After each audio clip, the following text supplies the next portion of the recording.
L'histoire commence dans une forêt sombre et tordue où les arbres ressemblent à de vieux doigts osseux. Tout est recouvert de moisissures et de mousse d'un noir de jais, créant une ambiance digne d'un véritable cimetière. En levant les yeux, le ciel est d'un gris trouble et étouffant qui ne s'éclaircit jamais. C'est le genre d'endroit qui te fait direct comprendre que tu n'as rien à foutre là. Dans ce royaume cauchemardesque, des monstres bizarres rôdent à chaque coin. Notre gars Kim Woo-jin, un mec aux cheveux noirs en bataille et au regard épuisé, est actuellement cloué au sol par une bête à plusieurs yeux. Cette saloperie bave partout sur lui tout en lui écrasant les épaules dans la terre. Kim Woo-jin se débat désespérément, le visage déformé par la douleur, alors que le poids du monstre lui coupe le souffle. Le monstre ouvre son immense gueule, révélant des rangées de dents acérées comme des rasoirs. C'est terrifiant, et on dirait bien que Kim Woo-jin est sur le point de devenir le casse-croûte de minuit de la créature. Soudain, le sang gicle partout et la scène se transforme en un véritable carnage. Kim Woo-jin réalise que s'il meurt ici, il se réveillera simplement de ce rêve infernal pour retourner à la réalité. Juste à ce moment-là, il se redresse d'un coup dans son lit, cherchant son souffle et trempé de sueur. Il est de retour dans sa chambre, mais la transition d'une lutte à mort à une pièce silencieuse est super brutale. C'est sa vie depuis 12 ans maintenant. Kim Woo-jin ressemble à une véritable épave, avec des cernes noires sous les yeux et une barbe de 3 jours, prouvant à quel point ce cycle l'a rincé. Il se tient la nuque, ressentant encore la douleur fantôme d'avoir été écrasé. Encore ce putain de rêve. La douleur est si réelle qu'il a l'impression de crever pour de vrai chaque nuit. Dehors, la ville moderne grouille sous un ciel bleu éclatant. C'est un contraste frappant avec la forêt sombre, mais pour Kim Woo-jin, cette réalité n'est qu'une autre forme de prison. Il passe ses journées à documenter les horreurs qu'il affronte. Dans un carnet en bordel, il dessine l'anatomie détaillée des monstres et prend des notes tactiques, étudiant leurs points faibles pour survivre juste un peu plus longtemps. Kim Woo-jin se tient dans sa chambre en désordre, l'air maladif et épuisé dans son simple t-shirt blanc. Il se dit qu'il peut endurer la douleur physique, mais son corps atteint clairement ses limites. Son appart est un vrai bunker de survivalistes, rempli d'haltères, de sacs de frappe et de piles de recherche. C'est clair que tout ce qu'il fait dans ce monde n'est qu'une préparation pour se battre dans l'autre. Le mec est complètement vidé, mais il est terrifié à l'idée de fermer les yeux. Il avoue que ce qui fait encore plus mal que de mourir, c'est l'acte même de s'endormir, parce que ça le renvoie direct là-bas. Il se rappelle s'être fait déchiqueter par une bête ressemblant à un loup, le souvenir encore frais dans sa tête. À chaque fois qu'il s'endort dans la réalité, il est instantanément téléporté dans ce monde de cauchemars impitoyables. Il se souvient d'avoir été empalé par une lame, le sang jaillissant de son torse. Le cycle est simple, mourir dans le rêve, se réveiller dans la réalité. Mais le péage psychologique devient beaucoup trop lourd. Assis sur son lit, il se tient la poitrine, toussant d'épuisement. C'est impossible pour lui de passer une bonne nuit de sommeil quand chaque période de repos se transforme en une bataille mortelle. Ce gars est frustré et à bout de force, maudissant sa poisse. Il a passé plus d'une décennie à vivre cette double vie, et ça le tue lentement à petit feu dans les deux mondes. Pour arrêter de crever dans cette forêt infernale, il a consacré 12 ans à maîtriser les arts martiaux et la survie en milieu hostile. Il s'est transformé en une machine de guerre affûtée dans ses rêves. Dans le monde des cauchemars, c'est une autre personne, vif, concentré et mortel. Ses yeux brillent de détermination alors qu'il se prépare à frapper, son épée prête à fendre n'importe quel monstre sur son chemin. Grâce à son entraînement de malade, il a commencé à mourir moins souvent dans ses cauchemars. Il bouge avec une précision chirurgicale, tranchant les bêtes d'un seul coup puissant de sa lourde lame. Cependant, son succès dans le monde des rêves ne change rien à sa misère dans la réalité.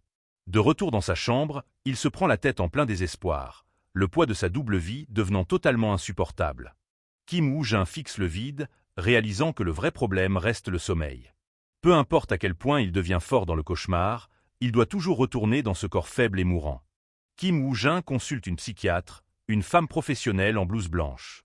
Elle suggère que notre gars doit se trouver un hobby ou un truc qu'il a vraiment envie de faire.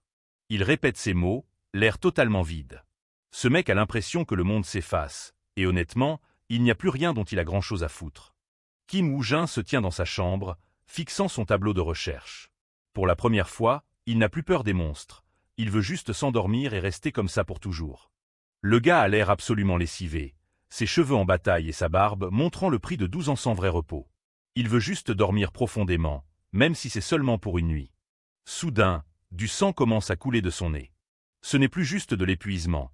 On dirait que quelque chose a fini par lâcher à l'intérieur de lui après des années de pression physique et mentale constante. Les yeux de Kim Woo-jin s'écarquillent alors que le sang coule de sa bouche, tachant ses mains. Il se tient la poitrine, l'air complètement sous le choc alors que son corps cède enfin sous le poids de sa double vie. Sa vision commence à se brouiller et il perd connaissance. Le monde autour de lui devient tout gris, et pour la première fois en plus d'une décennie, sa migraine constante disparaît enfin. Dans un lourd fracas, notre gars s'effondre sur le sol, face contre terre dans une flaque de son propre sang qui s'agrandit. On dirait bien que son temps dans le monde réel est officiellement terminé. Il gît immobile sur le sol froid, le visage pâle et les yeux mi-clos. Le silence dans la pièce est assourdissant, marquant la fin tragique de sa lutte pour survivre dans la Corée moderne. Dans les ténèbres de la mort, Kim Woo-jin remarque un truc bizarre. Son corps lui semble incroyablement léger, et cette terrible migraine persistante qu'il a rongée pendant 12 ans a complètement disparu. Au lieu d'une chambre d'hôpital, il voit un ciel bleu éclatant. L'air frais remplit ses poumons, lui donnant l'impression d'avoir enfin bien dormi pour la première fois depuis le début de ce cauchemar. Notre gars ouvre lentement les yeux, regardant la canopée d'arbres immenses et étranges. Il est perdu, se demandant s'il est vraiment mort ou si c'est juste une nouvelle couche du rêve. La réalisation le frappe comme un putain de camion. Il est de retour dans le monde des cauchemars. Il entend le bruissement des feuilles et les bruits lointains des créatures, mais tout lui semble beaucoup plus permanent maintenant. Kim Woo-jin est adossé aux racines épaisses d'un arbre géant, portant sa tenue de chasseur en lambeaux.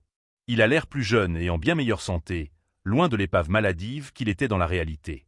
Ce gars fixe le vide, incrédule, les yeux vifs et clairs. Il a souffert dans cet endroit pendant 12 ans, mais se réveiller ici en se sentant aussi bien est une toute nouvelle expérience. Soudain, il sent une présence tout près et regarde sur le côté, l'air choqué. Même frais et dispo, ses instincts de survivant lui hurlent que quelque chose l'observe. Une bête démoniaque reptilienne le traque derrière un arbre, sa longue langue fourchue fouettant l'air.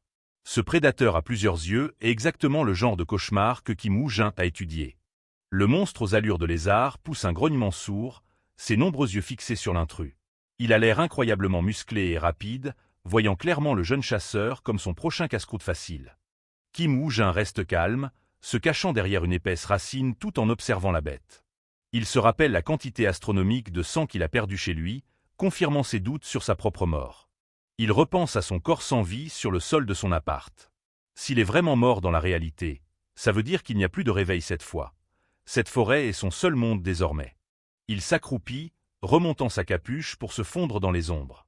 Si c'est sa nouvelle maison, il doit la jouer fine, en utilisant chaque once de savoir qu'il a galéré à accumuler. Kim Woo-jin se redresse, sa cape à capuche flottant au vent. Il sait que s'il meurt ici maintenant, il ne se réveillera pas dans un lit bien chaud. La mort sera enfin permanente. Son regard devient froid et déterminé. À partir de cet instant, il n'est plus la victime d'un cauchemar. Cet endroit est sa nouvelle réalité, et il compte bien devenir le prédateur alpha. La bête démoniaque reptilienne se prépare à bondir, sans savoir que sa cible sait exactement comment elle chasse. Kim Woo-jin est prêt à tout pour survivre dans cette forêt mortelle.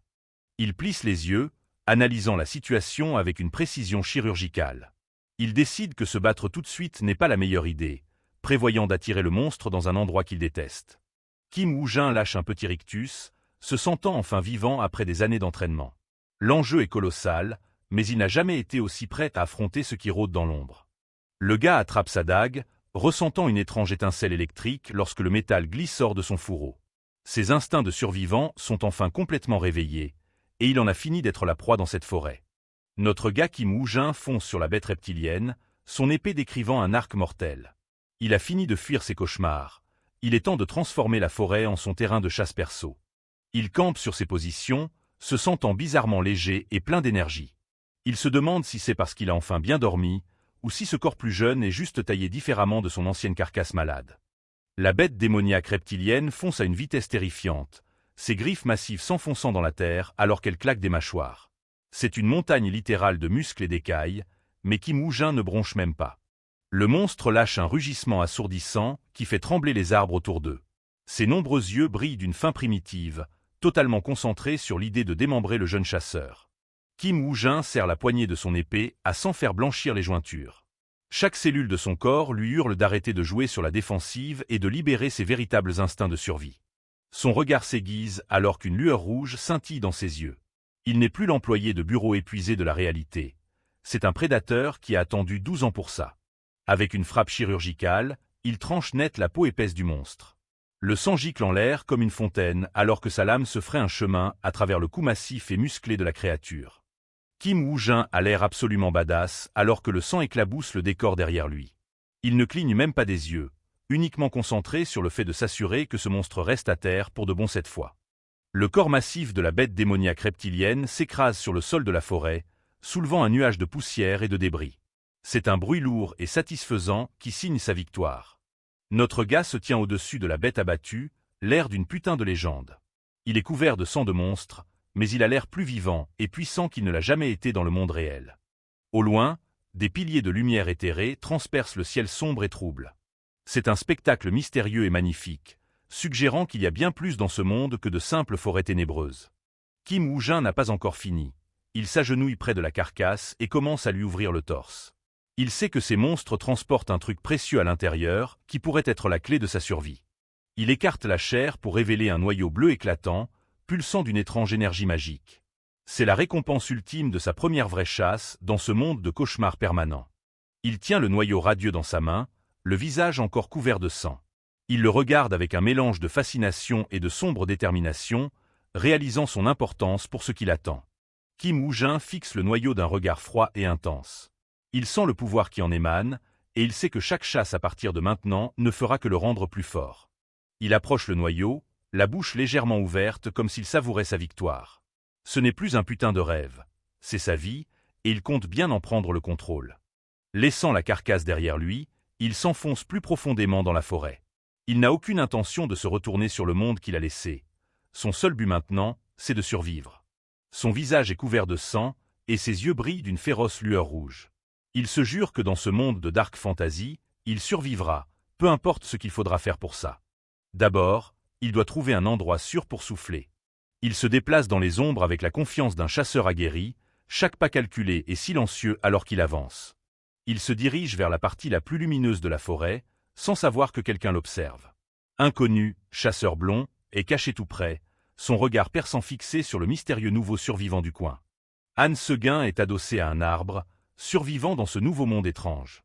Ça fait un moment qu'il est là, essayant de comprendre son environnement tout en restant en vie. La lumière du soleil filtre à travers l'épaisse canopée de la forêt, projetant de longues ombres sur le sol. C'est calme, mais l'air est lourd de la menace constante des monstres planqués dans le coin. Notre gars ferme les yeux un instant, profitant d'un bref éclair de paix. Dans un monde aussi dangereux, même une seconde de silence est un luxe qu'il ne peut pas se permettre. Il se réveille en se sentant rafraîchi après ce qu'il appelle une nuit de sommeil parfaite. Il s'habitue doucement à la vie difficile de survivants sauvages dans cet endroit.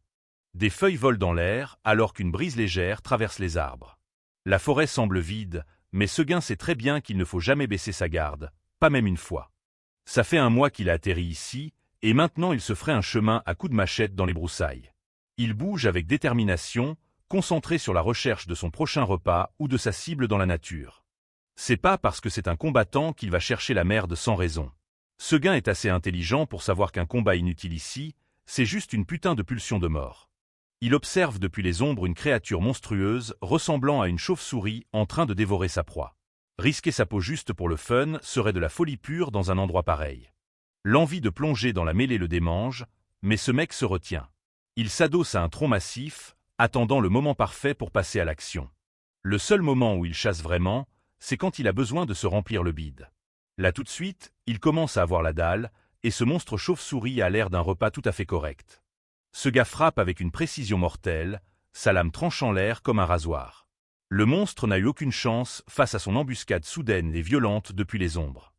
Un noyau bleu éclatant émerge de la poitrine de la créature, irradiant un pouvoir mystérieux et ancien. Seguin sait exactement ce que c'est son ticket pour devenir plus fort dans ce monde. Il arrache l'essence incandescente du corps du monstre, l'expression froide et déterminée. Consommer ces noyaux est le seul moyen pour lui de survivre dans ce cauchemar éveillé. Notre gars avale l'énergie, sentant une vague de puissance couler dans ses veines. Ses yeux brillent d'une lueur prédatrice alors que la force du monstre devient la sienne. Depuis qu'il a commencé à bouffer ses noyaux, s'adapter à cet environnement hostile est devenu beaucoup plus facile. Il s'assoit, laissant le nouveau pouvoir s'installer dans ses muscles endoloris. En se reposant, ce gars découvre autre chose cachée dans l'équipement de son corps actuel. Il plonge la main dans une blague à tabac en cuir, curieux des secrets qu'elle pourrait bien cacher. Il sort un jeton en bronze et réalise qu'il peut lire cette écriture bizarre. Apparemment, Le corps qu'il occupe appartenait à un mercenaire minable de 3e classe dans ce monde. Le jeton est usé et rayé, mais le rang est assez clair pour qu'il le voie. C'est un petit détail, mais ça lui en dit long sur sa situation actuelle. Seguin fixe la plaque, l'esprit en ébullition face aux implications de cette découverte. Ce n'est pas juste une forêt paumée, il y a une vraie société ou civilisation quelque part. S'il y a des mercenaires, il doit forcément y avoir des villes et des gens qui vivent dans ce monde. Notre gars regarde autour de lui, ses instincts de survie se heurtant à un nouveau sentiment de curiosité. Un rayon de lumière soudain perce les arbres, illuminant un chemin potentiel. Il lève les yeux, plissant le regard face à la luminosité qui semble promettre une échappatoire à ces bois. Mais attends, quelque chose attire son attention sur le sol, le figeant sur place instantanément. Les sens aiguisés de ce mec viennent de lui éviter de faire une très grave erreur.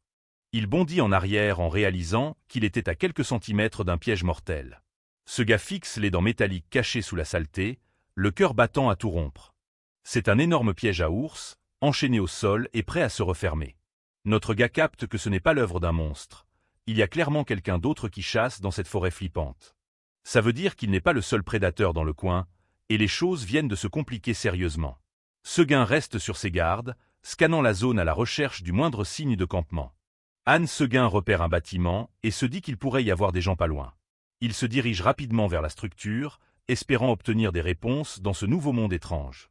Il atteint les abords du campement, les yeux rivés sur ce potentiel refuge. La forêt s'éclaircit, révélant une maison isolée se dressant au loin sous un ciel pâle. Notre gars s'approche d'une petite cabane rustique planquée dans l'ombre des arbres géants. Elle a l'air bien entretenue, ce qui est bon signe pour ses chances de survie. Il reste planté là, surpris, confirmant que c'est bien une vraie baraque au milieu de cette forêt sauvage. Trouver la civilisation ici, c'est bien la dernière chose à laquelle il s'attendait. Ce gars frappe à la porte et appelle, mais aucune réponse immédiate. Il la pousse avec hésitation, se demandant si l'endroit est vide ou occupé. À l'intérieur, la maison est silencieuse et remplie de provisions diverses. L'attention de Seguin est direct attirée par un étrange livre relié en cuir posé tout seul sur la table en bois poussiéreuse. Il tend la main, son gant flottant au-dessus du vieux bouquin. Il y a un truc spécial avec ce livre, il le sent juste en regardant sa couverture ornée. Ce mec prend le livre et lit le titre à voix haute. Ça s'appelle Les Chroniques du Royaume démoniaque, et il a du mal à croire à sa putain de chance. Soudain, ses yeux s'écarquillent alors qu'il sent une présence froide et tranchante dans son dos. Il se fige net, réalisant qu'il n'est plus seul dans cette petite pièce silencieuse. Ce gars commence à feuilleter les pages, découvrant des archives détaillées de l'histoire de ce monde. Il capte que tout ce qu'il doit savoir est consigné méticuleusement juste là. Pour survivre dans ce nouveau monde de fous, ce bouquin est une nécessité absolue. Il le serre plus fort, sachant qu'il ne peut pas se permettre de s'en séparer. Juste au moment où il se retourne pour partir, une lourde latte de plancher grince juste au-dessus de lui. Quelqu'un se déplace furtivement, et l'a déjà en ligne de mire avec une arme. Un vieil homme saute d'en haut, pointant une arbalète droit sur lui. « T'es qui, toi » exige l'inconnu, la voix grave et pleine de méfiance. Le proprio ne baisse pas son arme une seule seconde. Il menace de faire un trou dans le crâne de Seguin s'il ne commence pas à s'expliquer dans la seconde. Notre gars est soulagé de voir un autre humain, mais la situation est loin d'être amicale. Il se demande si le vieux l'a pris pour un vulgaire cambrioleur. Seguin essaie de garder son calme, expliquant qu'il est juste entré par curiosité. Il garde les mains en évidence, essayant de faire baisser la tension dans la petite cabane. Le vieux n'en a rien à foutre de ses excuses et lui dit de dégager. Il lui fait clairement comprendre qu'il n'a rien à faire avec ce jeune intrus. Seguin hoche la tête, faisant mine de comprendre alors qu'il recule lentement de la table. Mais son cerveau tourne déjà à plein régime pour trouver un moyen de garder ce précieux bouquin. Sa main se dirige vers le volume en cuir une dernière fois. Il sait qu'il ne pourra pas survivre dehors sans les infos contenues dans ces vieilles pages poussiéreuses. Notre gars lui demande s'il peut au moins emprunter le livre pour le lire. Il propose même de payer le prix que le vieux jugera juste pour l'objet. L'expression de l'inconnu reste dure et froide alors qu'il fixe sa cible. Il demande cash ce qui se passera s'il refuse tout simplement d'accéder à sa requête. Le regard de ce gars s'assombrit alors qu'il réalise que survivre exige souvent de faire des choix difficiles. Il a absolument besoin de ce livre, et il ne partira pas d'ici sans l'avoir. Sa main descend vers sa taille, attrapant la poignée de son arme d'un mouvement sec. L'heure de la négociation polie est officiellement terminée pour lui. Seguin est clair. Si le vieux ne veut pas lâcher le bouquin, il est prêt à jouer les méchants. Cette lueur rouge bizarre dans ses yeux veut dire que ça va mal finir. Notre gars dégaine sa lame, forçant Hector à pointer son arbalète en réponse. La tension dans la cabane est à couper au couteau, alors que chacun attend que l'autre cligne des yeux. Hector le fixe intensément, le doigt posé sur la gâchette de l'arbalète. Il essaie d'évaluer si ce jeune intrus est une vraie menace ou juste une âme perdue dans les bois. Anne Seguin observe le vieux de près, ses yeux brillant d'une faible lueur rouge prédatrice. Il est confiant dans sa propre force, même face à un guerrier aussi chevronné et dangereux. La tension dans la petite pièce est tellement lourde qu'on pourrait la couper au couteau. Aucun des deux ne bouge, attendant que l'autre fasse le premier pas dans cette impasse mortelle. Étonnamment, l'inconnu baisse son arme, admettant qu'un vrai braqueur ne serait pas en train de blablater pour un livre. Il se présente comme étant Hector, au grand soulagement et à la grande surprise de notre gars. Seguin lâche rapidement un faux nom, se faisant appeler Kim Mougin pour cacher sa vraie identité. Il remarque le changement d'attitude d'Hector alors que la menace immédiate de violence s'estompe enfin. Hector trouve le nom un peu chelou, mais décide de ne pas insister. Seguin lui demande simplement de l'appeler Gine, espérant garder les choses simples pour le moment. Notre gars se met à transpirer à grosses gouttes, craignant que son mensonge soit un peu trop cramé. Il réalise que maintenir une fausse identité risque d'être plus dur que prévu. Hector lui explique que le livre est super précieux pour lui, donc il ne va pas le prêter. Par contre, il propose à Seguin de rester chez lui le temps de lire le bouquin. En échange de l'hospitalité et des connaissances, Seguin accepte de filer un coup de main pour quelques corvées. Il s'incline, sincèrement reconnaissant pour ce geste de gentillesse inattendu. La scène bascule sur l'extérieur de la cabane isolée d'Hector, alors que la nuit tombe sur la sombre forêt. C'est un refuge tranquille dans un monde principalement plongé dans le chaos. Une marmite de soupe aux légumes bien copieuse bout sur le feu de cheminée, remplissant la pièce d'une odeur délicieuse. Seguin séjourne officiellement dans la modeste planque du vieux. Hector a beau être un peu bourru et direct, il n'a pas l'air d'être un mauvais bougre au fond. Il encourage Seguin à manger pour reprendre des forces bien méritées. Pour la première fois depuis ce qui lui semble être une éternité, Seguin savoure un repas chaud et fait maison. Il est touché par le réconfort simple de la soupe, son visage devenant doux et serein. C'est une putain de tuerie, et notre gars ne peut s'empêcher de verser une petite larme de joie. Il commence à se dire qu'Hector est peut-être un ange déguisé en humain. Le lendemain matin, Hector prépare son matos et annonce qu'il part dans les bois. Il prévient Seguin que sa chasse risque de prendre pas mal de temps aujourd'hui. Seguin révèle qu'il cherche à se venger d'un monstre qui a massacré ses anciens camarades. Le poids de son passé tragique est visible dans son expression sombre et déterminée. Hector a l'air incroyablement fort, alors le voir aussi nerveux fout un coup au moral de Seguin. Il capte que ce qu'ils vont affronter doit être une créature vraiment terrifiante et surpuissante. Le vieux sort, son arbalète en bandoulière. Notre gars le regarde s'éloigner, sachant qu'un monstre sacrément balèze rôde dans les parages. Une fois seul, Seguin prend enfin les vieilles chroniques et commence à lire. Il doit comprendre l'histoire de ce monde s'il veut rester en vie. Toutes les histoires du livre commencent par la chute de l'Empire du Nord. Il voit des images d'une immense forteresse engloutie par les flammes pendant que les soldats marchent au combat. Le roi de l'Empire du Nord, aveuglé par sa propre cupidité, a commis un terrible péché. Il a posé ses mains sur la porte de l'autre monde, cherchant un pouvoir ancien, interdit et ultime. On disait que la porte détenait la vérité de toute la création et une force immense. Un pilier de lumière rouge a jailli dans le ciel lorsque l'ancien sceau a été brisé. Ce jour fatidique, la calamité a officiellement commencé et a changé le monde pour toujours. D'innombrables yeux ont scruté depuis les ténèbres de la porte, attendant l'occasion de frapper.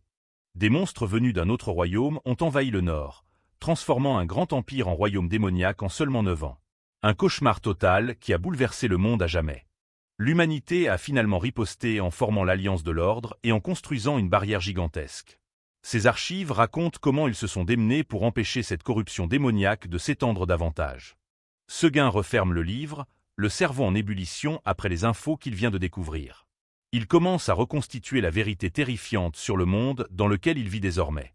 Il se penche en arrière, réfléchissant sur la hiérarchie du royaume démoniaque. Il y a beaucoup d'infos utiles, mais ça dresse aussi un tableau très sombre pour l'humanité. D'après les chroniques, la force des monstres augmente à mesure qu'on s'enfonce au cœur du royaume. Cette réalisation lui fait froid dans le dos. Dehors, dans la forêt, Hector est déjà au milieu d'une lutte désespérée. Il sprinte à travers les broussailles, le souffle court alors qu'il est pris en chasse. Seguin se souvient que les monstres semblaient plus faibles à mesure qu'ils se dirigeaient vers la lumière. Il se demande à quel point il s'était enfoncé profondément dans le royaume démoniaque. Hector se retourne, le visage marqué par la tension et la détermination. Il sait qu'il ne pourra pas semer ses bêtes très longtemps et qu'il va devoir faire front ici et maintenant. Une meute de loups monstrueux, aux yeux rouges luisants et au corps difforme émerge des ombres. Hector réalise qu'il est largement en infériorité numérique et qu'il est dans une mer de noir. Le monstre de tête bondit à une vitesse folle, la gueule ouverte et prêt à déchiqueter sa proie. Hector a à peine le temps de réagir à cet assaut sauvage et soudain. Il glisse sur l'herbe, évitant de justesse une attaque mortelle de l'une des bêtes. Chaque mouvement est un pari risqué dans ce jeu de vie ou de mort à fort enjeu. Hector lève son arbalète et décoche 3 flèches lumineuses coup sur coup. C'est un chasseur doué, mais même son expertise risque de ne pas suffire cette fois-ci. Les monstres sont incroyablement coriaces. Ils ne prennent même pas la peine d'esquiver les flèches, utilisant leurs griffes pour les attraper en plein vol. Ils encerclent le vieux, se rapprochant de tous les côtés pour s'assurer que leur cible n'ait aucune issue. Et merde, grogne Hector, réalisant que son arme ne parvient pas à éclaircir la meute. Il commence à ressentir le poids de son âge dans ce combat. Soudain, il aperçoit une silhouette sombre près de sa maison au loin. Il est choqué de voir que le jeune homme qu'il vient d'héberger est déjà là.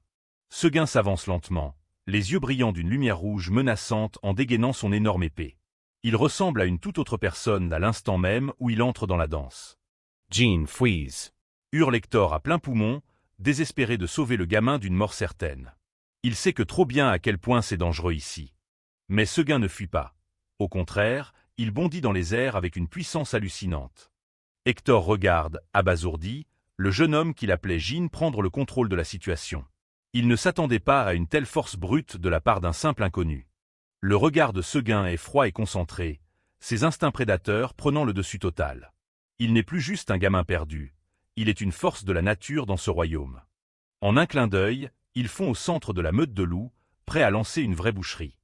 Ses yeux brillent d'un éclat rouge meurtrier alors qu'il descend du ciel, balançant son épée pour offrir à la bête la plus proche une frappe qui la renverra direct voir ses ancêtres. Mais ces monstres sont complètement tarés. Voyant la mort leur sourire, ils n'essaient même pas de fuir, levant leurs pattes pour un choc frontal. Leur misérable carcasse de chair pense vraiment pouvoir bouffer de l'acier trempé.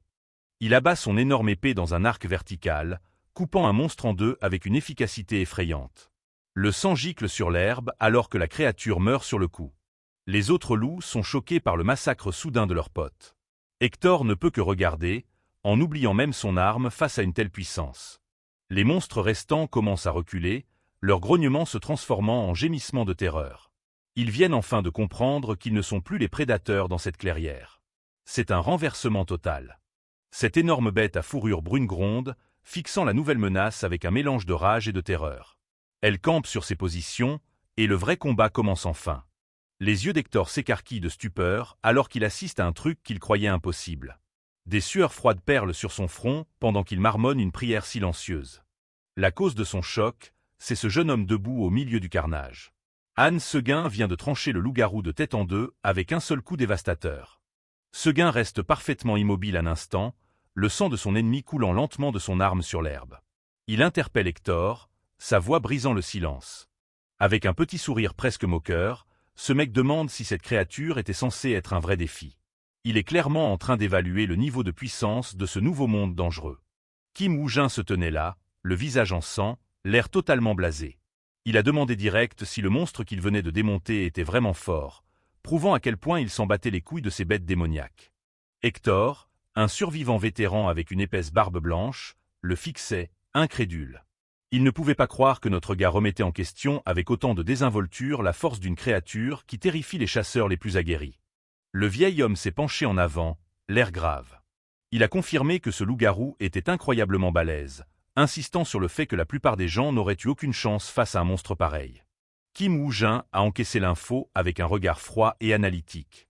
Il n'avait pas l'air impressionné par la réputation de la bête, traitant juste les données pendant qu'il se préparait mentalement pour la prochaine vague. Il s'est tourné vers la forêt où toute une meute de loups attendait. Notre gars a décidé de s'occuper des bestioles restantes avant d'écouter la fin de la petite histoire d'Hector.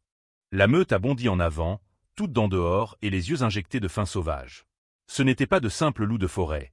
C'étaient des bêtes démoniaques prêtes à déchiqueter n'importe quel humain sans hésiter. Kim Woo-jin a resserré sa prise sur son épée, ses propres yeux commençant à briller d'une lumière rouge menaçante. Il a avoué que 40 loups pourraient être chiants s'ils se montraient imprudents, mais il restait stoïque. Au lieu d'une mêlée brouillonne, notre gars a opté pour une frappe tactique. Il a décidé de cibler le commandant en second de la meute, sachant que détruire leur leader moral les ferait se disperser en panique. Son regard s'est affûté, verrouillant sa cible spécifique avec une concentration de prédateurs. Il ne cherchait pas juste un frag, il cherchait le moyen le plus efficace d'expédier tout le combat. Il était là, un loup rouge exceptionnellement massif à l'avant de la meute. C'était lui qui maintenait le courage des autres, et il ressemblait à un putain de cauchemar. Une vague d'intention meurtrière féroce émane de lui. Ça s'annonce comme une boucherie sanglante pour cette pauvre meute de loups. Le loup rouge géant a grogné, ses yeux bleus écarquillés par l'agressivité. Il n'a pas capté qu'il venait de devenir la cible du prédateur le plus dangereux de toute la forêt aujourd'hui. Les yeux rouges de Wu Jin s'enflamment alors qu'il attend que la meute lui tombe dessus d'un coup, prévoyant de les aligner un par un. Mais soudain, le chef de meute baisse les yeux. Attends, quoi? Est-ce que cette bestiole essaie vraiment de fuir le combat? Les plus petits loups se figent, complètement terrorisés en voyant leur chef tourner les talons et se barrer. Leur confiance s'évapore sur le champ. Le chaos éclate instantanément alors que le chef de meute prend la fuite, laissant les autres plantés là, le regard vide, comme une bande de peluches inutiles. Le loup rouge lâche un gémissement de terreur pure. Un spectacle vraiment pathétique comparé à la bête menaçante qui se tenait là quelques minutes plus tôt. La forêt résonne des échos de jappements en fuite alors que la meute s'évanouit dans les ombres. Face à 40 bêtes démoniaques, Kim Wu-jin a remporté la victoire avec un seul coup d'épée dévastateur. Notre gars se tient seul dans la clairière. Il regarde la meute s'enfuir avec une expression qui dit clairement qu'il s'en fout royalement maintenant. Hector a tout observé depuis la touche, la mâchoire décrochée. Il n'arrivait pas à comprendre comment ces loups si agressifs couraient maintenant pour sauver leur peau comme des petits chiots apeurés. Le vieux a réalisé que ce mec n'était pas juste une brute épaisse. C'était un génie tactique. Wu Jin avait utilisé la psychologie pour remporter un combat qui aurait dû être techniquement impossible. Un dernier loup s'est échappé, disparaissant dans les fourrés denses. La menace s'est envolée, et le silence de la forêt est revenu, ne laissant que les deux hommes seuls dans la clairière paisible. Plus tard, ils sont arrivés à une petite cabane en bois solide, planquée dans la nature. Ça ressemblait à un refuge, même si dans ce monde, la sécurité était toujours un concept très relatif. Hector a étalé la peau du loup-garou, affirmant qu'elle valait au bas mot 40 pièces d'or.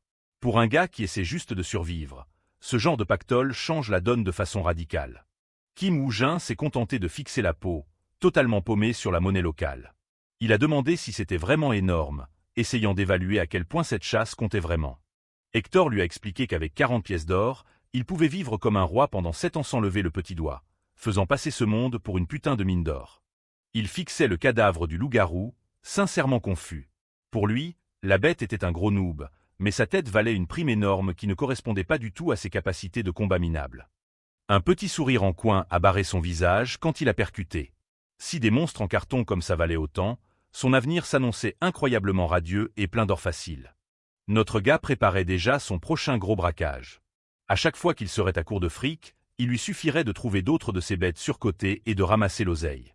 La vie dans ce monde cauchemardesque commençait à paraître bien plus simple que ces 12 dernières années d'entraînement. Hector a commencé à lui emballer de la viande séchée, des pièces d'argent et une carte de pionnier. Hector lui a tendu les provisions, incluant la précieuse peau de loup-garou et un sac de pièces d'argent. C'était un solide kit de départ pour n'importe quel chasseur cherchant à se faire un nom. Le vieux l'a envoyé au village des pionniers pour trouver un gars nommé Jacob. Il lui a promis que Jacob paierait un bon prix pour la peau de haute qualité que notre gars transportait. Wu Jin a hésité à accepter un cadeau aussi précieux. Il a demandé si c'était vraiment ok de le prendre, mais Hector n'en avait visiblement rien à foutre de l'argent. Hector a insisté sur le fait que la peau était un paiement juste pour l'avoir tuée. Il avait une dent personnelle contre la bête, donc la voir morte valait bien plus que n'importe quel tas d'or. Le chasseur vétéran a tendu sa main burinée, offrant un dernier geste de respect. Il appréciait vraiment la vengeance que Wu Jin lui avait offerte après toutes ces années. Il a remercié Jin pour la vengeance, l'expression adoucie mais ferme. Hector espérait que leur chemin se croiserait à nouveau, même si la survie dans ce monde n'était jamais garantie pour personne. Les deux hommes ont échangé une poignée de mains viriles, marquant la fin de leur bref partenariat. C'était un rare moment de vraie connexion humaine dans un pays généralement rempli de monstres et de trahisons. Wu Jin a remercié le vieux pour tout, avant de se préparer à partir. Il avait sa carte et ses provisions, prêt à affronter ce que le village des pionniers lui réservait. La petite cabane est restée silencieuse dans la clairière alors que le soleil commençait à se coucher. Ça avait été un bref sanctuaire, mais le voyage de notre gars ne faisait que commencer dans ce vaste monde. Avec son équipement sur le dos, Wu Jin a fait une inclinaison polie et a commencé sa marche. Hector l'a regardé partir, se demandant sûrement s'il reverrait un jour le jeune chasseur prodige. Il a disparu dans la forêt dense, suivant le chemin tracé sur sa nouvelle carte. Le monde qui l'attendait était dangereux, mais il était plus que prêt à gérer tout ce qui pourrait en sortir. Alors qu'il marchait, une paire d'yeux l'observait de loin. Cabot, le loup rouge de tout à l'heure, était perché sur un rocher, traquant silencieusement chaque mouvement de notre gars à travers les arbres. Cabot se tenait droit, ses étranges queues jumelles frétillant dans l'air. Il n'a pas attaqué, laissant plutôt échapper un son sourd tout en gardant son regard braqué sur l'humain en bas. En gros plan, les yeux bleus du loup brillaient d'une intelligence étrange alors qu'il grognait. Ce n'était pas un animal normal, et il semblait avoir un intérêt très particulier à suivre Kim Woo-jin. Après l'intense combat contre la meute de loups, Kim Woo-jin, Jin, est enfin arrivé aux abords du village des pionniers. C'était une colonie entourée de murs immenses, construits pour repousser les cauchemars. En voyant ces immenses fortifications en bois, notre gars n'a pas pu s'empêcher d'être impressionné. C'était le premier signe de civilisation humaine qu'il voyait depuis son arrivée dans ce nouveau monde terrifiant. Aux portes, la sécurité était au max. Les gardes étaient armés jusqu'aux dents, et ils ne déroulaient pas vraiment le tapis rouge aux étrangers. Heureusement, Wu Jin a réussi à baratiner pour entrer. En marchant dans les rues boueuses, il a capté que cet endroit était bien approvisionné pour une ville frontalière. Mais il y avait un truc louche, l'ambiance était lourde de méfiance et de violence réprimée. Partout où il regardait, les gens le dévisageaient. Ce n'étaient pas des voisins sympas. On aurait dit des mercenaires endurcis et des voyous prêts à t'égorger pour une pièce de cuivre si tu clignais des yeux. Wu Jin est resté sur ses gardes, remarquant que tout le monde était sur le qui-vive. Il était un étranger total ici, et dans un endroit pareil, être nouveau, c'était presque avoir une cible dans le dos. Il savait que dans un monde infesté de bêtes démoniaques, il y avait un truc encore plus dangereux que les monstres des bois. C'était une leçon qu'il avait apprise à la dure. Ce truc dangereux, c'étaient les autres humains. La cupidité et la trahison humaine pouvaient être bien plus mortelles que des griffes ou des crocs, surtout quand il n'y avait plus de loi pour retenir les monstres. En suivant les indications d'Hector, il a fini par trouver la taverne locale. L'enseigne qui se balançait au-dessus de la porte était un peu usée, mais c'était exactement là qu'il devait aller pour vendre sa peau. Poussant les portes, il est entré dans une pièce qui empestait la bière bon marché et la crasse. C'était bruyant, bondé, et parfaitement adapté au gars qu'il cherchait. Notre gars s'est frayé un chemin dans la foule, ignorant les regards noirs des clients éméchés. Il n'était pas là pour se faire des potes ou boire un coup. Il avait affaire avec un contact précis. Il s'est dirigé direct vers le bar et a posé son lourd paquet sur le comptoir. Le barman n'a même pas levé les yeux au début, lui proposant juste une bière bas de gamme. Wu Jin n'avait pas de temps à perdre avec des bavardages ou un verre. Il s'est penché et a demandé au barman s'il savait où il pouvait trouver un certain Jacob pour parler affaires. Le mec s'arrête de bosser, les yeux glissant vers un client assis près de Jin. Les habitués du coin se taisent d'un coup, sentant qu'il va se passer un truc croustillant au bar avec ce petit nouveau. Et BM, ce mec qui bouffe son fruit est exactement celui qu'il cherche. Jacob se présente avec un sourire de faux cul bien gras, mais Wu Jin le grille direct comme un arnaqueur pro-juste à sa gueule. Il a dit à cette enflure qu'Hector l'envoyait. Apparemment, le vieux avait mentionné que Jacob paierait un prix honnête pour une peau de loup-garou de haute qualité qu'il avait trouvée. Dès que les mots « peau de loup-garou » ont franchi ses lèvres, Jacob a failli sauter au plafond. Il n'en revenait pas qu'un vieux débris comme Hector ait réussi à abattre un tel monstre. Jacob a commencé à dérouler l'immense peau, avec des signes dollars dans les yeux. Wu Jin ne s'est pas embêté à corriger qui avait vraiment fait le sale boulot. Il voulait juste son fric, rubis sur l'ongle. Ce gars était totalement hypnotisé. Une peau de loup-garou de cette qualité valait une fortune, et on voyait presque les rouages tourner dans sa tête alors qu'il préparait son coup.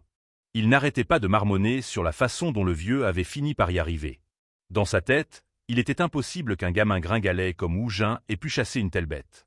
Un sourire vicelard s'est dessiné sur la face de l'arnaqueur. Il croyait avoir décroché le jackpot, pensant qu'il pourrait facilement intimider ce livreur pour lui piquer sa cargaison sans le payer. Jacob s'est marré, louant les talents d'Hector tout en prévoyant secrètement de garder chaque putain de pièce pour lui. Il ne se rendait pas compte qu'il jouait avec le feu en essayant de carotter notre héros.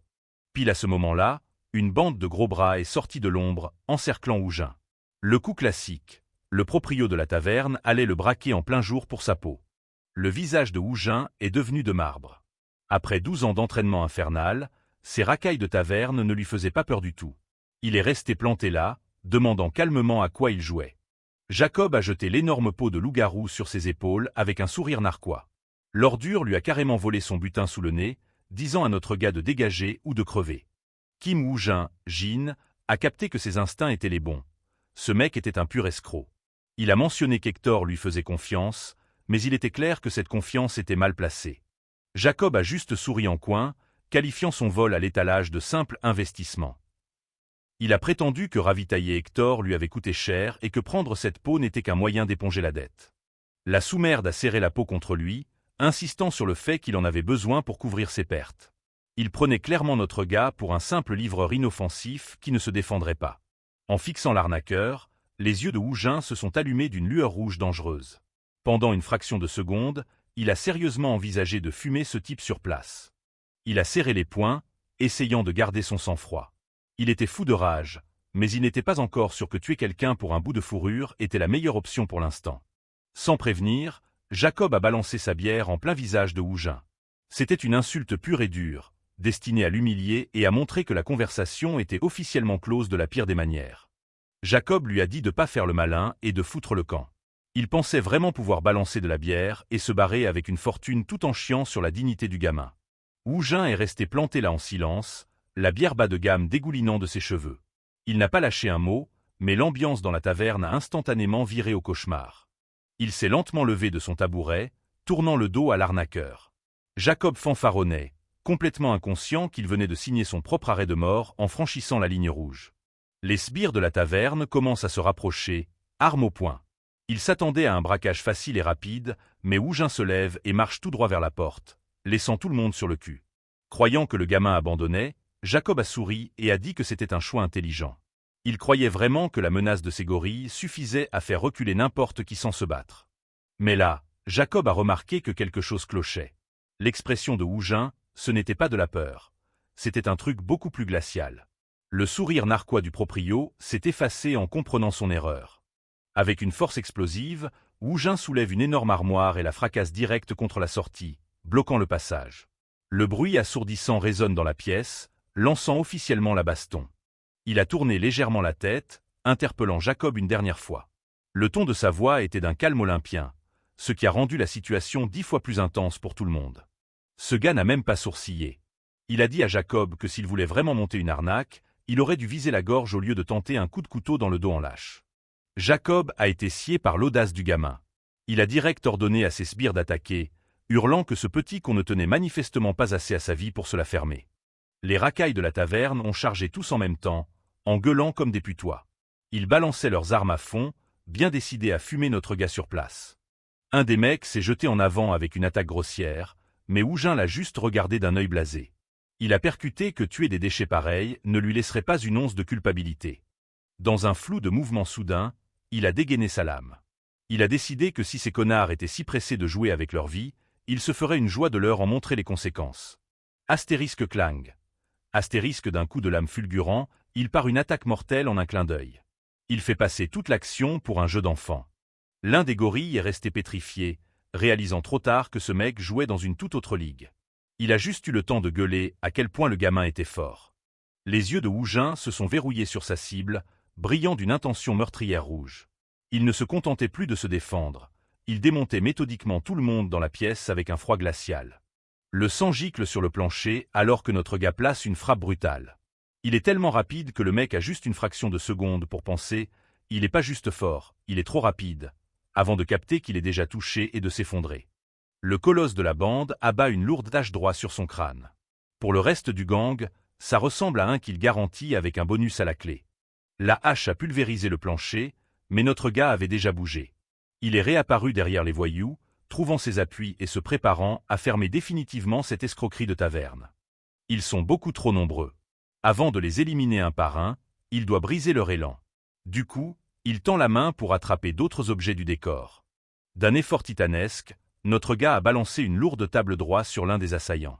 Le bois a volé en éclats à l'impact, projetant le mec en arrière. L'un des larbins de Jacob ne peut que fixer l'horreur alors que la table lui tombe sur la tronche. Il a tout juste le temps de gueuler « Oh merde !» Alors que le mec se débat avec le cadeau, la table, que Jin vient de lui lancer, il lève les yeux juste pour voir l'éclair froid de l'acier au-dessus de son crâne. Il n'a pas hésité une seconde, charcutant ses adversaires avec une précision clinique. Le sang giclait partout alors qu'il traitait ses voyous exactement comme les loups de tout à l'heure. Les yeux de notre gars brillaient d'une terrifiante intention rouge. Il ne ressemblait plus à un survivant, mais au prédateur alpha qu'il était en train de devenir. Jacob perd complètement les pédales, la sueur coulant sur son visage comme une rivière en assistant au spectacle. La taverne est maintenant un vrai champ de ruines. Pendant que Jacob hurle que personne ne peut se farcir la mafia en solo, Woujin s'occupe de coucher les sbires restants avec une facilité déconcertante. Jacob finit par capter qu'ils ont fait chier le mauvais mec. Son cerveau hurle de panique, terrorisé à l'idée de crever pour rien dans une baston de bar à 2 balles. Woujin a esquivé une attaque maladroite d'un simple pivot. Ces 12 années d'entraînement cauchemardesque donnaient l'impression que ces mecs bougeaient au ralenti. Il a placé un coup dévastateur qui a envoyé valser un sbire. Ce n'était pas juste de la force, c'était l'efficacité absolue d'un mec qui maîtrisait l'art de la survie. D'un autre mouvement rapide, il a tranché le prochain agresseur. La pièce devenait rapidement un cimetière pour les ambitions foireuses de Jacob et ses brutes incompétentes. Debout au milieu des cadavres, Woujin avait l'air totalement de marbre. Ses yeux rouges perçaient les ombres, montrant clairement qu'il était la chose la plus dangereuse de la ville. Il se tenait là au milieu du carnage, le visage en sang mais l'expression complètement froide. Ce mec n'était décidément pas le genre de gars qu'on essaie de carotter. En voyant toute son équipe se faire démonter en quelques secondes, Jacob a fini par craquer. Il a gueulé à tout le monde de fuir, réalisant que son investissement s'était transformé en un piège mortel. L'arnaqueur et ses derniers gorilles se sont rués vers la sortie. Ils s'en battaient les couilles de la peau de loup-garou maintenant. Ils voulaient juste échapper à ce monstre. Ils ont défoncé les portes et les fenêtres dans une tentative désespérée de fuir. La taverne était redevenue silencieuse, à l'exception du bruit du bois brisé et des respirations haletantes. Jacob s'est effondré par terre à l'extérieur, cherchant son souffle. Il a jeté un regard horrifié vers la taverne, croyant avoir enfin échappé au cauchemar. Mais en levant les yeux, son visage est devenu livide avec une nouvelle sorte de terreur. Il a vu un truc qui lui a fait faire un arrêt cardiaque. Un énorme loup rouge avait pénétré dans le village, grognant sur tous ceux qui croisaient son chemin. Les villageois étaient en panique totale, hurlant à la vue de la bête. La bête s'approche lentement d'un Jacob recroquevillé, juste au moment où Jean surgit de derrière. Le mec passe la pire journée de sa vie, et ça va s'empirer sévèrement. Le loup rouge le dominait, ses yeux brillants fixés sur l'arnaqueur. Woujin est sorti de la taverne, observant la scène avec une expression curieuse. Notre gars a penché la tête, se demandant ce que ce monstre précis foutait là. Il a direct reconnu cette fourrure rouge caractéristique et ses traits de prédateur acérés. Des images du loup qui s'était taillé à toute vitesse quelques jours plus tôt lui traversent l'esprit. Woujin a percuté que c'était le même loup éclaireur de la dernière fois. Il l'avait suivi jusqu'ici, mais revoir cette bête n'a fait que rendre l'expression de notre gars glacial. Kim Woujin, Jean, a fixé la bête, les yeux froids et prêt pour un autre round. Il a demandé froidement si la créature s'était tapé tout ce chemin juste pour crever elle aussi. On dirait qu'elle capte vraiment ce qu'il vient de dire. Sa face devient complètement vide, comme un cerf pris dans les phares. Mais là, un truc complètement ouf s'est produit. Au lieu d'attaquer, la bête géante s'est soudain jetée sur le dos et a commencé à gémir comme un chiot perdu devant notre gars. Il a commencé à halter et à remuer la queue comme un fou, l'air totalement soumis. Woujin est resté sans voix, se demandant ce qui avait bien pu prendre ce monstre soi-disant dangereux. Le loup a continué son spectacle absurde de cabot, se roulant par terre en haletant d'excitation. C'était tellement ridicule que même les racailles planquées en sont restées bouche bée. Les sbires de Jacob hallucinaient complet. Ils s'attendaient à un massacre sanglant, et à la place, ils regardaient une bête démoniaque se comporter comme un golden retriever au parc. Notre gars a baissé les yeux sur le monstre qui se roulait, son visage mêlant confusion et irritation. Il n'arrivait pas à croire que ce chasseur féroce montrait un comportement de clébard aussi pathétique. Le loup continuait de halter, le regardant avec de grands yeux suppliants. Une idée soudaine a traversé l'esprit de Woujin, et il a commencé à se dire que la bête pourrait bien être loyale. Sans lâcher un mot, il pointe un doigt direct vers la bande d'escrocs, laissant l'homme et la bête figés sous le choc. Voulant tester cette nouvelle loyauté, Woujin a pointé du doigt les racailles restantes et a donné un ordre simple. Il a regardé le loup dans les yeux et a dit « Mort ». Instantanément, l'attitude joueuse du loup a disparu. Ses yeux ont brillé d'une lueur bleue perçante, et ses queues se sont raidies alors qu'il se préparait à libérer les instincts prédateurs qu'il cachait. Avec un rugissement terrifiant, la bête s'est jetée en avant. Elle a bougé avec la vitesse de l'éclair, ciblant les voyous qui avaient essayé d'arnaquer son nouveau maître juste avant. Les racailles de la taverne n'avaient aucune chance. L'un d'eux a poussé un hurlement à glacer le sang alors que l'énorme loup rouge le clouait au sol, ses crocs acérés prêts à mordre. La silhouette de la bête déchiquetant sa proie était un spectacle macabre. Le sang a giclé sur le chemin du village alors que le « cabot » prouvait exactement pourquoi il était craint dans la forêt. En regardant ce carnage absolu, Wu Jin n'avait pas l'air horrifié du tout. Il a juste lâché un petit rictus satisfait et a commenté à quel point tout ce spectacle était charmant. Le Jacob arnaqueur a eu le souffle coupé de terreur en levant les yeux.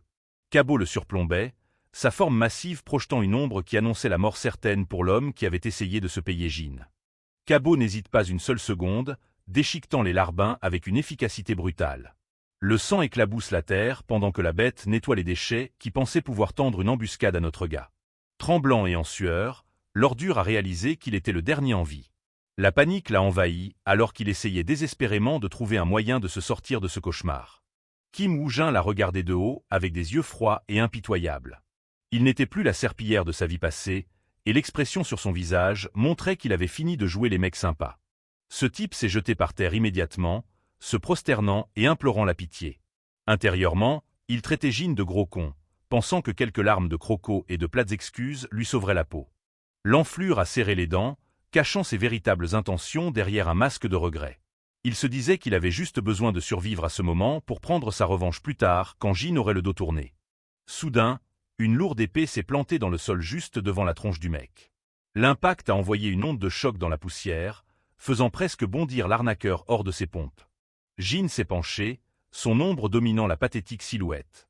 L'air s'est chargé d'une intention meurtrière alors qu'il serrait son arme, prêt à mettre fin à cette mascarade une bonne fois pour toutes. Notre gars avait l'air complètement dégoûté par le cinéma du type. Il voyait clair dans ses mensonges, se rappelant combien de fois il s'était fait avoir par des ordures exactement comme ça en Corée. Une lueur rouge et sombre a clignoté dans les yeux de Jin alors qu'il souriait narquoisement. Il savait exactement ce que ce type pensait, et il n'allait pas laisser une autre personne le traiter comme un pigeon. La scène glisse sur un souvenir de la vie passée de Jin. De retour dans un bureau banal, il était assis en face de son patron, s'excusant pour des trucs qui n'étaient même pas de sa faute juste pour survivre. Le directeur de l'usine était posé là, normal, ignorant les plaintes de Jin sur son salaire en retard. Ce con avait le culot de demander s'il comprenait la situation difficile de l'entreprise tout en ignorant ses ouvriers. À l'époque, Jin était beaucoup trop bon poire pour son propre bien. Il souriait juste et acceptait la situation, croyant qu'être un bon travailleur lui permettrait de finir par être payé. Mais c'était une erreur monumentale. Les pages du calendrier défilaient alors que son retard d'une semaine se transformait en des mois d'attente, tout en galérant juste pour mettre de la bouffe sur la table. Un jour, Jin est entré dans le bureau pour réclamer son fric. Il a trouvé le directeur de l'usine en train de littéralement bosser son swing de golf, n'en ayant strictement rien à carrer que ses employés crèvent de faim. Le manager l'a regardé, grave saoulé, le traitant de petit merdeux pour avoir osé interrompre son entraînement. C'était clair que ce mec n'avait aucun putain de respect pour la personne qui faisait vraiment le taf. Ce connard a commencé à le manipuler, affirmant qu'il devait se serrer les coudes dans les moments difficiles. Il a traité Jin d'égoïste pour avoir réclamé son salaire durement gagné, le prenant pour une serpillière totale. De retour au présent, Jin se tenait au-dessus de l'arnaqueur, sentant le poids de ses vieux souvenirs. Vivre d'un mois à l'autre comme ça, c'était de la merde en barre, et il ne ferait jamais marche arrière. Il a tourné le dos à l'ordure, affirmant qu'il avait retenu une putain de leçon de son passé. Les yeux de l'arnaqueur se sont écarquillés, sentant une ouverture alors qu'il attrapait une arme cachée. Le visage de l'homme s'est déformé avec une expression meurtrière. Les larmes de crocodile avaient disparu, remplacées par une froide détermination à buter la personne qui venait de lui accorder une minute de répit. Il a lâché un sourire sinistre, pensant qu'il avait enfin le dessus. Le lâche croyait que Jin n'était qu'un autre gamin naïf qui baissait sa garde au pire moment. Dans une fulgurance de vitesse, l'escroc a bondi en avant avec une dague dissimulée. Il a visé direct le dos de Jin, avec l'intention de mettre fin à la chasse d'un seul coup sale et sournois. Le mec a hurlé comme un forcené, persuadé que son attaque surprise allait faire mouche. Il n'a pas capté que Jin attendait exactement ce moment pour tester sa nouvelle détermination. Les yeux de Jin ont brillé de rouge alors qu'il esquivait l'attaque avec une facilité déconcertante. Il n'était pas surpris du tout, vu qu'il avait déjà anticipé chaque putain de mouvement que cette ordure allait faire. Stoppant l'homme en plein élan, Jin l'a fixé avec un mépris total. Il lui a fait remarquer froidement que les escrocs jouent toujours les victimes juste avant d'essayer de te tuer pour de vrai. Le regard de Kim Woo-jin est glacial alors qu'il prépare le coup de grâce, déclarant qu'il n'a plus aucune place dans son cœur pour la pitié ou les remords. Le visage de l'arnaqueur inconnu se tord de terreur pure, réalisant trop tard que ces petits jeux de manipulation pathétiques sont à court de temps et de chance. Le sang éclabousse l'herbe alors que notre gars frappe avec une précision létale, éliminant la menace avant que ce lâche ne puisse même songer à supplier une fois de plus. C'est un spectacle macabre. Le mec qui a essayé de prendre Jean pour un con n'est maintenant plus qu'une carcasse en sang de plus dans les bois. Regardant le carnage, les yeux de Jean brillent d'une dangereuse lumière rouge. Il se fait une promesse solennelle et silencieuse à ce moment précis. Se tenant fier au-dessus des déchets, il se jure qu'il a officiellement fini d'être la bonne poire de service. Fini de jouer au mec sympa. L'affaire sanglante étant enfin réglée, il détourne son attention des cadavres, prêt à passer à autre chose et à gérer le prochain gros problème. Cabot traîne encore autour du campement, l'observant attentivement avec un petit sac fermement tenu dans la gueule. Jean se demande ce que la bête veut maintenant. L'énorme loup lâche le lourd sac à ses pieds. On dirait que cette bestiole intelligente essaie vraiment d'acheter ses faveurs. Au final, le sac est bourré de pièces d'or scintillantes. Même les monstres de ce monde étrange savent comment payer un tribut convenable. Kim Woo-jin est scotché une seconde. Il ne s'attendait vraiment pas à ce qu'une bête démoniaque terrifiante agisse autant comme un fidèle toutou. Il demande au gros monstre s'il veut vraiment le suivre. La réaction excitée de Cabot à la question lui donne toutes les réponses dont il a besoin. Le loup géant se frotte à lui, agissant plus comme un petit chiot joyeux et joueur que comme un prédateur terrifiant qui vient de buter un groupe de mecs. En regardant son tout nouveau compagnon, l'expression de Jean s'adoucit légèrement. Peut-être qu'avoir une bête surpuissante à ses côtés n'est pas une si mauvaise idée après tout. Il tend la main pour caresser la bestiole, acceptant officiellement le tribut et la loyauté absolue de la bête par ce simple et doux geste d'amitié. Il dit à Cabot qu'il ferait bien d'essayer de s'entendre à partir de maintenant. Le duo improbable est officiellement formé et prêt pour ce qui les attend. Alors que le titre du chapitre s'affiche à l'écran, la scène passe de la forêt ensanglantée aux toits immenses d'une ville de pionniers voisine. Le temps file vite, et le soleil matinal commence à percer les nuages, annonçant le début d'un tout nouveau jour pour notre héros. Pour la première fois depuis des lustres, Jean se réveille enfin dans un vrai plumard. Cabot est déjà debout, affalé confortablement sur le sol juste à côté. Notre gars ne peut pas s'empêcher de sourire. C'est de loin le meilleur et le plus reposant des sommeils qu'il a eu depuis qu'il a atterri dans ce monde de cauchemars il y a des années. Il étire ses muscles fatigués pendant que Cabot lâche un gros bâillement à côté de lui. Ce matin est tellement rafraîchissant qu'il a presque l'impression qu'il pourrait s'envoler. Dehors, près du ruisseau, Jean commence la tâche sinistre de frotter le sang et la crasse tenace de ses vêtements en lambeaux usés par le voyage, dans l'eau glacée. Il essuie l'eau de ses yeux, révélant un corps recouvert de cicatrices profondes après 12 longues années de survie non-stop dans le monde démoniaque. En lavant le sang de ses manches, Kim Woo-jin a percuté qu'il venait de franchir une ligne majeure. C'étaient de vrais humains, ses premiers meurtres depuis son arrivée dans ce monde brutal.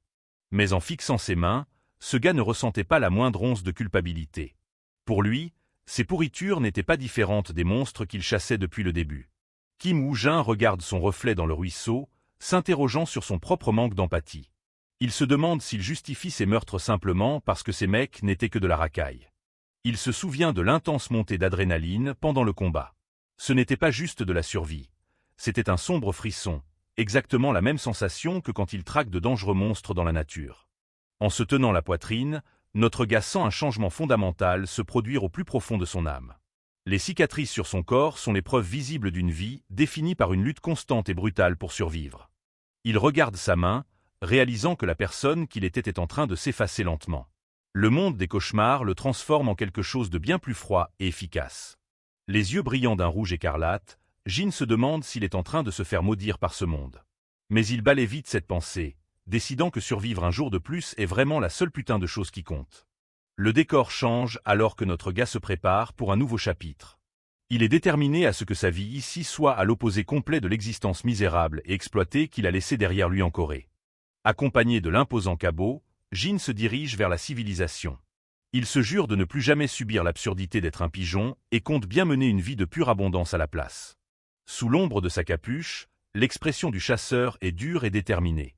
Il ne s'inquiète plus de l'avenir. Il veut juste profiter du moment présent en tant que survivant. Les murs colossaux de la 5e ville pionnière apparaissent enfin. La première priorité de Jean est de vendre la précieuse peau qu'il a trimballée à travers la dangereuse nature sauvage.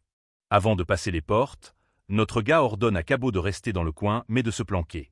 Il sait que ramener une bête démoniaque en plein centre-ville causerait beaucoup trop de bordel inutile. Jean marche dans les rues bondées de la ville, se fondant dans la foule de roturiers et d'enfants. Il se souvient, d'après les chroniques, que toutes les primes de monstres doivent être validées par l'Alliance de l'ordre local. En se dirigeant vers sa destination, ce mec ne peut pas s'empêcher de se demander si Cabot n'est pas un nom un peu salaud pour son compagnon. Mais honnêtement, c'est court et facile à retenir. Il arrive devant un bâtiment imposant avec de hautes tours et des dômes blancs. C'est le QG de l'Alliance de l'Ordre, l'endroit où les chasseurs peuvent enfin transformer leurs trophées en espèces sonnantes et trébuchantes. À l'intérieur, l'employé de l'Alliance de l'Ordre passe une journée très molle, bâillant et s'étirant à son bureau. Il ne se doute pas une seconde qu'une proie légendaire est sur le point de passer la porte. Jean s'approche du comptoir avec son énorme fardeau. L'employé blasé lève les yeux, demandant au voyageur ce qui l'amène à l'Alliance avec un ton fatigué et désintéressé. Sans dire un mot, notre gars claque l'énorme pot sur le comptoir. Le poids de la bête fait craquer la table en bois, attirant enfin l'attention du jeune employé endormi. Jean annonce la couleur directe, disant au mec de l'accueil qu'il est là pour empocher une prime de monstre. Il se tient là avec une aura si calme et confiante qu'elle suggère qu'il a vu bien pire qu'un bureau. L'employé jette à peine un coup d'œil au trophée, le qualifiant avec mépris de simple peau de chien. Il dit à Jean que ce n'est pas l'endroit pour faire des blagues à la con au personnel débordé de l'Alliance. Mais en se penchant pour regarder de plus près, les yeux de l'employé sortent soudainement de leurs orbites. Il s'arrête en plein milieu de sa phrase, réalisant que la texture et la qualité de la fourrure ne viennent clairement pas d'un animal normal. Ce mec commence à grimper sur le comptoir, le cœur battant à la chamade en confirmant ce qu'il voit. Il hurle d'incrédulité, identifiant l'énorme fourrure comme une peau de loup-garou extrêmement rare et précieuse. Des gouttes de sueur perlent sur le front de l'employé alors qu'il regarde Jean avec un tout nouveau respect. Il bafouille une question, demandant si ce voyageur random a vraiment réussi à tuer une telle bête lui-même. Jean reste d'un calme olympien, lâchant une confirmation simple et directe. Il a buté le monstre un peu plus tôt, et maintenant il veut juste être payé pour le sale boulot qu'il a géré avec succès. Une fois le choc passé, notre gars est conduit dans une grande salle privée pour patienter. Il s'assoit à une énorme table, se sentant sacrément hors de sa zone de confort dans un endroit aussi luxueux. Le responsable de la guilde finit par se pointer avec un lourd sac, s'excusant pour le retard. Il s'avère que vérifier une peau de loup-garou prend du temps vu que ça vaut un pognon de dingue. Il lâche la bourse sur la table dans un bruit sourd. C'est blindé de pièces d'or. Le jackpot colossal pour la première vraie chasse de Woujin dans ce nouveau monde de fous. Kim Woujin fixe le lourd sac de pièces d'or posé sur la table. Il calcule direct que cette fortune est largement suffisante pour se la couler douce pendant au moins 6 ou 7 ans. En jetant un œil dans la bourse, la vue des pièces brillantes lui fait un effet bizarre. C'est un tremblement physique qui n'a rien à voir avec la montée d'adrénaline qu'il a pendant une chasse. Notre gars laisse quelques pièces d'or filer entre ses doigts, un petit sourire aux lèvres. Il réalise enfin qu'avoir blindé de fric dans ce monde est décidément une putain de bonne chose. Pile au moment où il kiffe le moment, le boss de l'Alliance de l'Ordre prend la parole d'un ton nerveux. Jean le regarde, curieux de savoir ce que ce type pourrait bien lui vouloir de plus maintenant. L'officiel se penche en avant, demandant si le voyageur serait intéressé par une autre requête très spéciale. Il avoue qu'il a en fait une énorme faveur à demander au talentueux chasseur de monstres. Les yeux de Jean se plissent, soudain très intéressés, alors qu'il répète les mots du gars. L'idée de ramasser encore plus d'or est une chose qu'il ne va carrément pas refuser. Le responsable soupire, expliquant qu'un monstre super dangereux est apparu récemment dans une carrière du coin. Sa présence est un énorme casse-tête pour l'administration de la ville et les pauvres ouvriers locaux. À cause de cette saloperie, les ouvriers sont trop terrifiés pour mettre un pied dans la carrière. Ce qui veut dire qu'ils ne peuvent plus extraire de pierres de sang, bloquant complètement la circulation de l'argent dans toute la ville pionnière aujourd'hui. Il dresse un tableau noir, affirmant que la ville entière est au bord du gouffre. La rumeur dit que ce monstre précis est nettement plus fort et dangereux qu'un simple loup-garou des forêts. Malgré le danger, le responsable regarde Jean avec une lueur d'espoir. Il dit à notre héros qu'il pense sincèrement qu'un guerrier doué comme lui pourrait gérer une telle horreur en solo. Notre gars reste stoïque, demandant les détails précis du problème. Il veut savoir exactement quel genre de bestiole il va affronter avant d'accepter ce boulot risqué. L'officiel révèle que le nom de la créature est le crâne fou. Il explique que l'Alliance a mis une prime hallucinante de 70 pièces d'or sur la tête de cette vicieuse bête démoniaque masquée. Jean se fige pendant une fraction de seconde en entendant ce nom. Il reconnaît le crâne fou direct, après avoir lu des trucs sur sa férocité légendaire et sa défense quasi impénétrable dans les anciennes chroniques de survie. Un souvenir de son ancienne rencontre avec la bête lui traverse soudainement l'esprit. C'est un monstre qu'il a déjà affronté pendant ses 12 longues et atroces années de survie dans le monde des cauchemars. Il se souvient que sa particularité la plus flagrante est un crâne énorme et super dur qui lui sert de bouclier naturel. Cette structure osseuse blanche en forme de masque est presque impossible à briser avec une arme en fer standard. Au-delà de son armure naturelle, le crâne fou possède une agressivité complètement tarée. Sa robustesse brute et sa force physique n'ont strictement rien à voir avec ce qu'un simple loup-garou peut espérer balancer. Notre gars capte direct pourquoi les chasseurs locaux galèrent autant. Il lui a fallu un mois entier de combats acharnés pour tuer son premier, principalement parce qu'il est mort 28 fois à l'époque. L'officiel l'observe attentivement, la voix tremblant un peu alors qu'il pose la question. Il a besoin de savoir si Jin se sent vraiment capable de soumettre une créature aussi légendaire et mortelle aujourd'hui. Jin reste parfaitement silencieux pendant un long moment, laissant le poids de la demande planer dans l'air. Il pèse soigneusement les risques par rapport à l'énorme récompense offerte pour le job. Finalement, ses yeux brillent d'un rouge vif et un sourire confiant barre son visage. Il accepte le défi, déclarant que sa prochaine cible pour la chasse est officiellement tout trouvée. Kim Woo-jin est arrivé à la carrière en gradin, connue sous le nom de la mine. Le site industriel était bourré de machinerie lourde, mais le silence y était lourd et glacial pour quiconque cherchait les ennuis. Notre gars marchait le long des crêtes rocheuses, se rappelant les rumeurs sur l'arrêt des travaux à cause du crâne fou. Il savait que ce monstre n'était pas là pour rigoler, l'ayant affronté de nombreuses fois auparavant. L'obscurité de la mine dégageait une ambiance sinistre qui ferait fuir n'importe qui. Pour Jin, c'était juste un jour de taf normal, même s'il n'avait pas l'intention de s'éterniser dans ce trou. Il est entré au cœur du site, espérant boucler la chasse en vitesse. Dans son monde, l'efficacité, c'est la survie, et il n'avait aucune intention de gaspiller la lumière du jour dans cette décharge. Juste au moment où il commençait ses recherches, une voix a résonné dans l'ombre. Une silhouette imposante se tenait là, observant chaque mouvement de Jin avec un mélange de curiosité et de prudence pro. Ce gars s'est avéré être Jonathan, le capitaine des mercenaires du Marlin Noir. Il a demandé calmement à Jin d'attendre son tour, affirmant que son équipe était arrivée en premier et était prête. Jin s'est retourné, totalement insensible au concept de faire la queue pour chasser un monstre. Il avait survécu 12 ans dans un enfer où la seule règle était « premier arrivé, premier à tuer ». Jonathan a juste souri, essayant de la jouer cool malgré le regard glacial du nouveau. Il ne cherchait pas la bagarre, juste à maintenir l'ordre sur son territoire de chasse actuel. Le capitaine a soudainement changé de tactique, invitant plutôt Jin à rejoindre leur équipe. Il s'est dit que bosser ensemble irait plus vite, exhibant son escouade de pros prêt à l'action en arrière-plan. Notre gars a pesé le pour et le contre, sachant qu'attendre qu'ils finissent serait une énorme perte de temps. Il ne voulait pas se battre contre des humains, mais il lui fallait ce butin. Jin a décidé que rejoindre les mercenaires pourrait être le move le plus intelligent.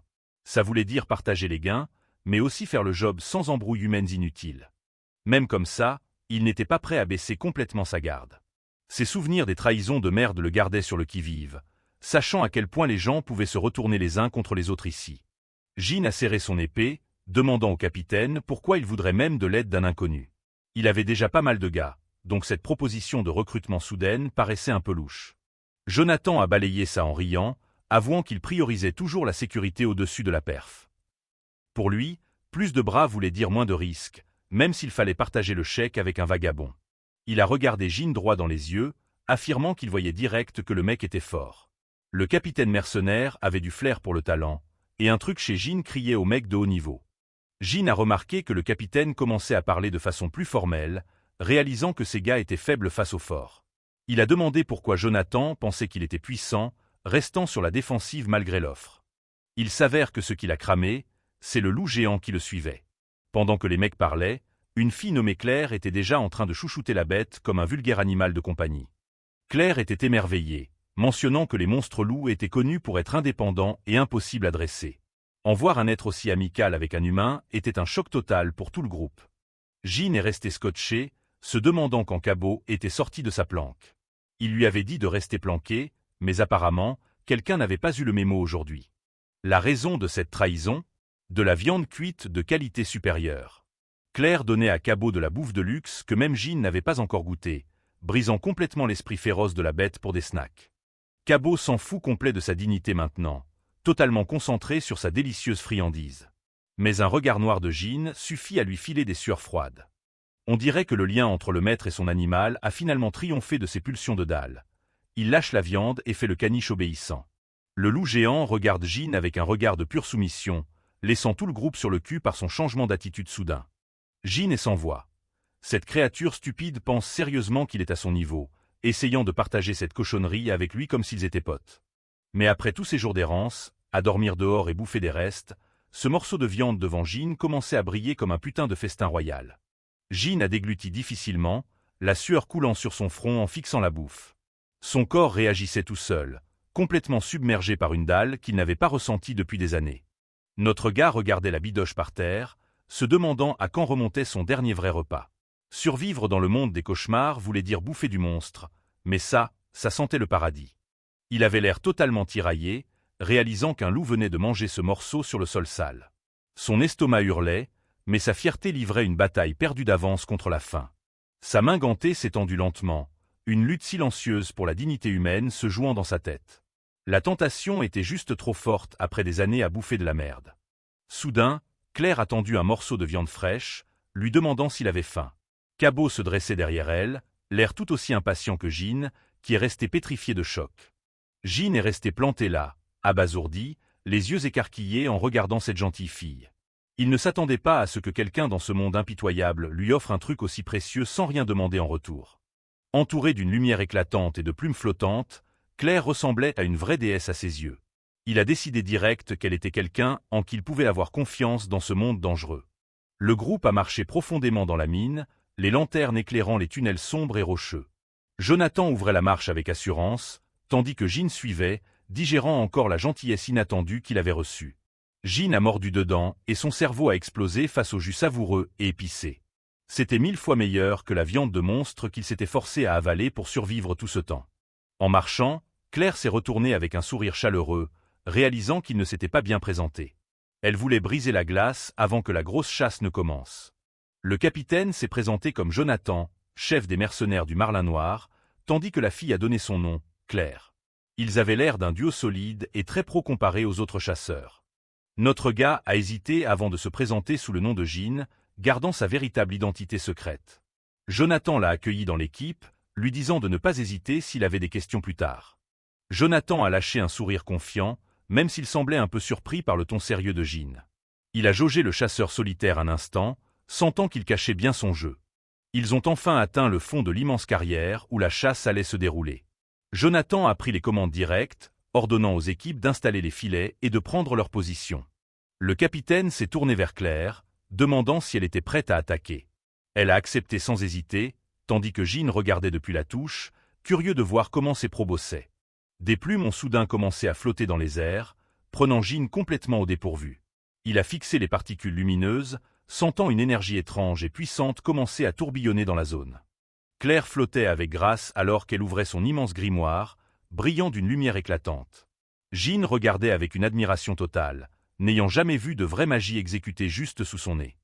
Un cercle magique est apparu sur les pages pendant que Claire commençait ses incantations. Jean a percuté que c'était le même pouvoir légendaire mentionné dans les chroniques qu'il avait lues dans l'autre monde. Elle a fermé les yeux, demandant une bénédiction sur la terre en son propre nom. L'air a vibré de puissance alors que le sort commençait à prendre forme, baignant tout le monde de lumière. Elle a lancé le « pas de plumes », entourant le groupe d'une énergie verte et de plumes blanches virevoltantes. Jean a senti le poids de son corps changer alors que le buffle magique agissait sur ses membres. Jonathan a senti le pouvoir le traverser, louant les talents exceptionnels de Claire. Il avait l'air plus que prêt à affronter n'importe quel monstre planqué dans les profondeurs de la mine. Claire a prévenu le capitaine que le buffle ne durerait que 3 à 5 minutes environ. Jonathan n'avait pas l'air inquiet, s'étirant simplement alors que l'aura verte brillait autour de son corps. Le capitaine s'est avancé, ses bottes brillant d'énergie magique alors qu'il se préparait à bouger. Il a dit à tout le monde de se tenir prêt pendant qu'il allait attirer leur dangereuse cible. Jonathan a sprinté dans la carrière pour appâter le crâne fou, bougeant à une vitesse de dingue. Des plumes lumineuses laissaient une traînée derrière lui alors qu'il traçait plus vite que n'importe quel humain normal. Jean observait avec un sourire en coin, carrément impressionné par le boost de vitesse monumental du capitaine. Il devait bien avouer, voir cette magie en action rendait le tout plutôt stylé. Jean a regardé Claire alors que les plumes magiques flottaient autour d'elle. Il ne pouvait s'empêcher de se demander s'il pourrait un jour apprendre à maîtriser un tel pouvoir lui-même. L'un des mercenaires a serré sa lance, hurlant qu'il n'y avait pas de temps à perdre. Le redoutable crâne fou approchait à toute vitesse, et toute l'équipe devait être prête. L'équipe a bossé ensemble pour installer un énorme piège à filet au fond de la carrière. Jonathan a prévenu tout le monde de rester concentré, sachant que la moindre erreur serait fatale. Jean a observé la formation, notant le plan des mercenaires d'attirer la bête dans un piège pour la submerger ensuite. Il a admis que c'était une strate solide pour une chasse en groupe. Notre gars restait sceptique en fixant droit devant lui avec un visage fermé. Il se demandait si cette tactique de groupe classique suffirait vraiment à faire tomber un monstre comme le crâne fou. Jonathan a chargé en avant avec une vitesse incroyable, propulsé par l'énergie magique verte du sorpas de plume. Il fonçait droit sur la gigantesque bête cornue pour l'attirer en position. Le capitaine a serré les dents et a hurlé un ordre à l'équipe du piège. Le timing devait être millimétré s'il voulait choper le monstre lancé à pleine vitesse dans leur filet. Jonathan a esquivé de justesse un coup vicieux du crâne fou, ses mouvements boostés par la magie.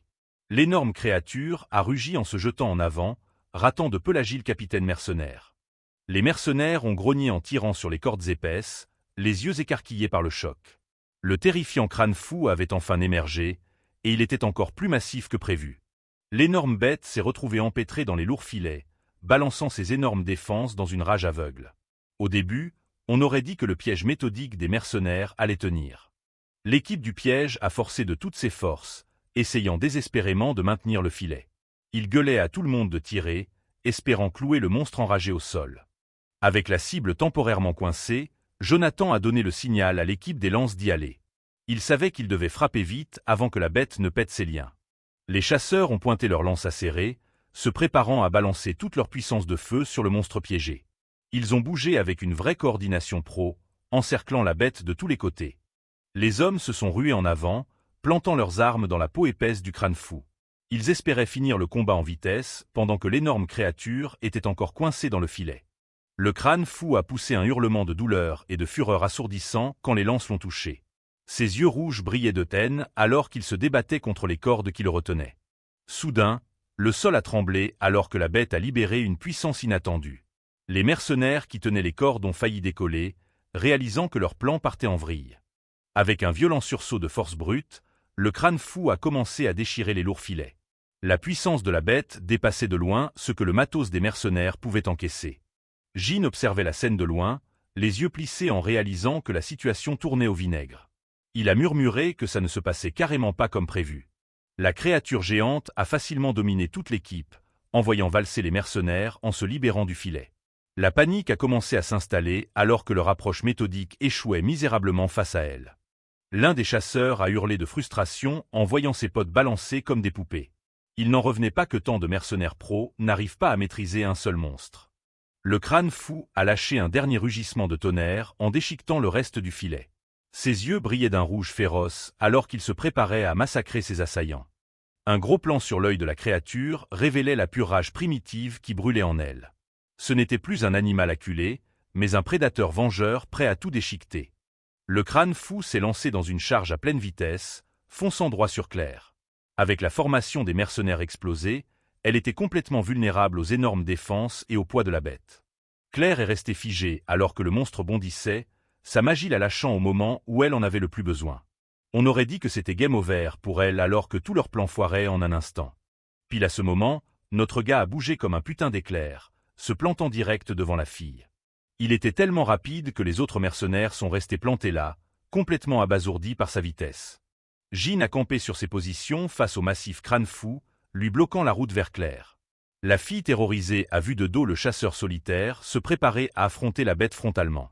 Se plantant solidement, Jean a enfoncé ses bottes dans le sol pour encaisser l'impact imminent. La force de son mouvement a soulevé un nuage de poussière alors qu'il se tenait prêt. Avec un grognement d'effort, Jean a tendu les bras et attrapé l'énorme défense du crâne fou à main nue. Il a forcé contre la puissance écrasante du monstre, refusant de reculer d'un pouce. Le crâne fou a poussé un grognement sourd, son haleine chaude frappant le visage de Jean alors que ses yeux rouges brillaient de méchanceté. La bête semblait surprise qu'un simple humain puisse lui résister. Claire a tendu la main en désespoir de cause, hurlant que la situation était beaucoup trop dangereuse. Elle ne pouvait pas croire que Jean essayait vraiment de stopper la bête enragée à la seule force de ses bras. Jean n'a même pas regardé en arrière en disant à Claire de ne pas s'inquiéter. Sa voix était étonnamment calme malgré le monstre terrifiant qui essayait actuellement de l'écraser dans la boue. Le chasseur a regardé la bête droit dans les yeux, déclarant avec confiance qu'il savait exactement comment la buter. Il ne devinait pas, il avait des années d'expérience de survie pour le guider. Un sourire sombre s'est dessiné sur le visage de Jean alors que ses yeux commençaient à briller d'une lumière rouge menaçante. C'était clair que la vraie chasse ne faisait que commencer pour lui. Kim Woo-jin bondit dans les airs, s'agrippant aux énormes défenses du crâne fou. Le sanglier géant hurle alors que ce gars essaie de garder son équilibre pendant cette bataille de titans. Il pivote rapidement et repousse la bête quand elle se jette sur lui. Woo-jin gère la situation avec une agilité extrême, ses yeux cherchant la moindre faille pour porter le coup de grâce. Le crâne fou lâche un rugissement assourdissant, ses yeux rouges braqués sur sa cible. Cette créature est un monstre de puissance brute, et un seul coup direct pourrait régler le compte de notre gars. Woo-jin serre les dents, le regard affûté alors qu'il se prépare au prochain échange. Il sait qu'il n'a pas droit à l'erreur face à un monstre doté d'une telle force. La bête charge à nouveau à une vitesse terrifiante, forçant Woo-jin à tenir sa position. Il balance son épée, essayant de trouver un point faible à travers cette épaisse peau blindée. Notre gars souffle, réalisant que sa force actuelle risque de ne pas suffire pour coucher ce machin facilement. Il serre son épée, son corps commençant à sentir la pression du combat. Ce crâne fou est absolument massif, ses défenses ressemblent à des lames géantes prêtes à empaler tout ce qui bouge. Il beugle de rage, déterminé à écraser l'humain qui se dresse devant lui. Un coup passé très près fait jurer Woo-jin sur son propre manque de concentration d'une seconde. Il capte qu'il a baissé sa garde et doit se remettre direct dans la zone. Soudain, des plumes blanches lumineuses commencent à tourbillonner autour de Woo-jin, qui regarde ça, perplexe. Quelque chose change, et il sent une étrange nouvelle énergie envahir tout son corps. Il s'avère que Claire a décidé d'intervenir et d'aider depuis la touche. Elle lance un puissant sort magique, envoyant une vague de mana vers notre gars pour renverser la situation. Woo-jin est scié alors que son corps se sent soudainement incroyablement léger, presque comme s'il flottait. Il décrit ça comme avoir enfin posé un sac de 30 kilos qu'il trimbalait depuis des années. Avec ce boost, un sourire confiant se dessine sur ses lèvres. Ce gars a enfin l'avantage dont il avait besoin pour appliquer son plan et abattre ce cochon géant une bonne fois pour toutes. Jonathan et les autres mercenaires crient qu'ils arrivent pour aider, mais Woo-jin ne veut rien entendre. Il leur hurle de reculer, voulant gérer ce combat complètement en solo. Le capitaine, Jonathan, se fiche sur place, surpris par cet ordre soudain. Il ne s'attendait pas à ce que le nouveau s'obstine autant à vouloir affronter un monstre pareil tout seul. Les plumes continuent de danser autour des pieds de Woo-jin alors qu'il se prépare à lancer une nouvelle attaque. Ce buffle magique est exactement ce qu'il lui fallait pour prendre de vitesse une bête aussi rapide et puissante. Il décide que c'est bien plus simple de bouger sans personne dans les pattes.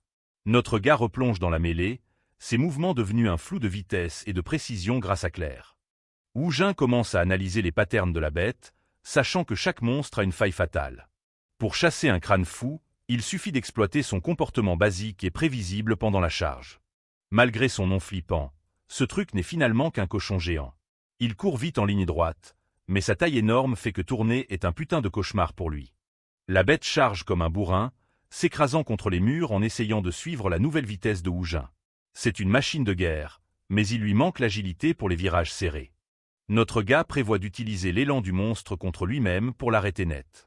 Il bouge avec fluidité, menant le crâne fou exactement là où il veut qu'il aille. Le sol vole en éclats alors que la bête percute un énorme pilier de pierre, incapable de stopper sa propre course. Des rochers volent dans tous les sens alors que l'impact provoque des secousses dans toutes les ruines. Exactement comme il avait prévu, le sabot du crâne fou glisse sur le sol inégal pendant sa course effrénée. Ce petit trébuchement est l'ouverture exacte que Woo-jin attendait depuis le début. L'énorme créature perd totalement ses appuis et glisse sur le sol. Elle lâche un cri de douleur alors que son lourd corps s'écrase, la rendant vulnérable à une attaque. Woo-jin se sent bien plus léger que prévu grâce au buff magique. Il se dit qu'il est temps de passer à la deuxième étape de son plan, dans le but de finir ce combat en vitesse. Ce gars remarque que ses énormes défenses sont en gros les mains du monstre, utilisées autant pour l'attaque que pour la défense. Il cherche un moyen de les contourner pour placer une frappe nette. Notre gars capte que ses défenses sont bien trop dures à couper avec une épée normale. Il décide direct de changer de tactique et de chercher un point plus mou pour porter le coup de grâce. Il vise le museau, sachant que c'est le point faible ultime pour une bête comme ça. Avec le buff magique qui l'allège, Woo-jin se prépare à frapper avec une précision absolue. Une énorme gerbe de sang explose alors qu'il place un coup direct sur le groin de la créature. Le crâne fou lâche un hurlement de douleur qui résonne dans toutes les ruines. La douleur ne fait qu'empirer pour le monstre à chaque mouvement qu'il essaie de faire. Il devient beaucoup trop ralenti pour maintenir son assaut agressif contre notre gars. Woo-jin bouge comme un fantôme, son corps entouré de ces plumes blanches lumineuses du sort de Claire. Ce mec est ultra focus, se rapprochant pour mettre fin à cette lutte à mort pour de bon. De multiples frappes s'enchaînent à la vitesse de l'éclair, déchirant la peau épaisse de la bête et faisant couler plus de sang. Le crâne fou commence à faiblir sous la pression de l'assaut tactique implacable de Wu Jin. Ce monstre n'aura pas l'occasion de contre-attaquer après avoir ramassé une telle branlée. Notre gars se tient prêt, sa lame dégoulinant de sang alors qu'il finit le boulot avec classe. Un sourire sombre et satisfait s'affiche sur son visage en regardant la bête abattue. Les yeux rouges de Wu Jin brillent d'une intensité primitive, montrant qu'il a totalement embrassé le frisson de la chasse. Pendant ce temps, Jonathan et Claire déboulent dans la zone pour voir ce qu'était tout ce raffut. Ils ont l'air très inquiets, espérant ne pas être arrivés trop tard pour aider leur nouveau pote. Ils se figent sur place en voyant la destruction totale laissée dans les ruines. Jonathan se demande ce qui s'est passé tandis que Claire veut juste retrouver Wu Jin immédiatement. Claire halète en voyant un truc qui attire son attention, son expression virant au choc total. Derrière elle, le capitaine a l'air tout aussi paumé face à ce qu'ils viennent de découvrir dans ce silence macabre. Il s'avère que Cabot montait la garde depuis le début, ressemblant plus à un prédateur terrifiant qu'à un animal de compagnie. Le loup rouge grogne, avertissant quiconque de ne pas s'approcher. La vue de l'énorme loup leur donne des sueurs froides, les paralysant tous les deux. Ils n'ont jamais vu une créature pareille se montrer aussi protectrice envers un humain. Cabot lâche un rugissement de tonnerre, disant en gros aux mercenaires de reculer et de ne pas s'en mêler. Claire est complètement perdue, se demandant si la bête essaie vraiment de communiquer avec eux. Le loup rouge s'assoit fermement entre les nouveaux arrivants et son maître, agissant comme un bouclier inamovible. La silhouette de Wu Jin apparaît au loin, marchant vers eux à travers la poussière qui retombe. Notre gars se pointe enfin, mais sa bouche est barbouillée de sang. Il s'avoue secrètement qu'il n'a pas pu résister à l'envie de dévorer la délicieuse essence du monstre. Pendant ce temps, les autres font toute une histoire, lui demandant s'il va bien et ce qui est arrivé à la bête. Il annonce calmement au groupe qu'il n'y a plus de crâne fou dont ils doivent s'inquiéter. Jonathan et Claire le fixent, complètement sans voix face à son attitude ultra chill. Derrière lui, Cabot commence à renifler l'énorme carcasse de la bête morte. Tout ce qu'il reste du terrifiant monstre maintenant, c'est un tas de viande et un paquet de sang. Les mercenaires sont sur le cul qu'il ait réussi à coucher un crâne fou tout seul. Personne n'a jamais entendu parler d'un chasseur réussissant un exploit pareil en solo.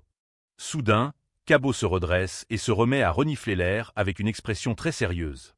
Il lâche un petit gémissement, sentant que le danger n'est peut-être pas totalement écarté.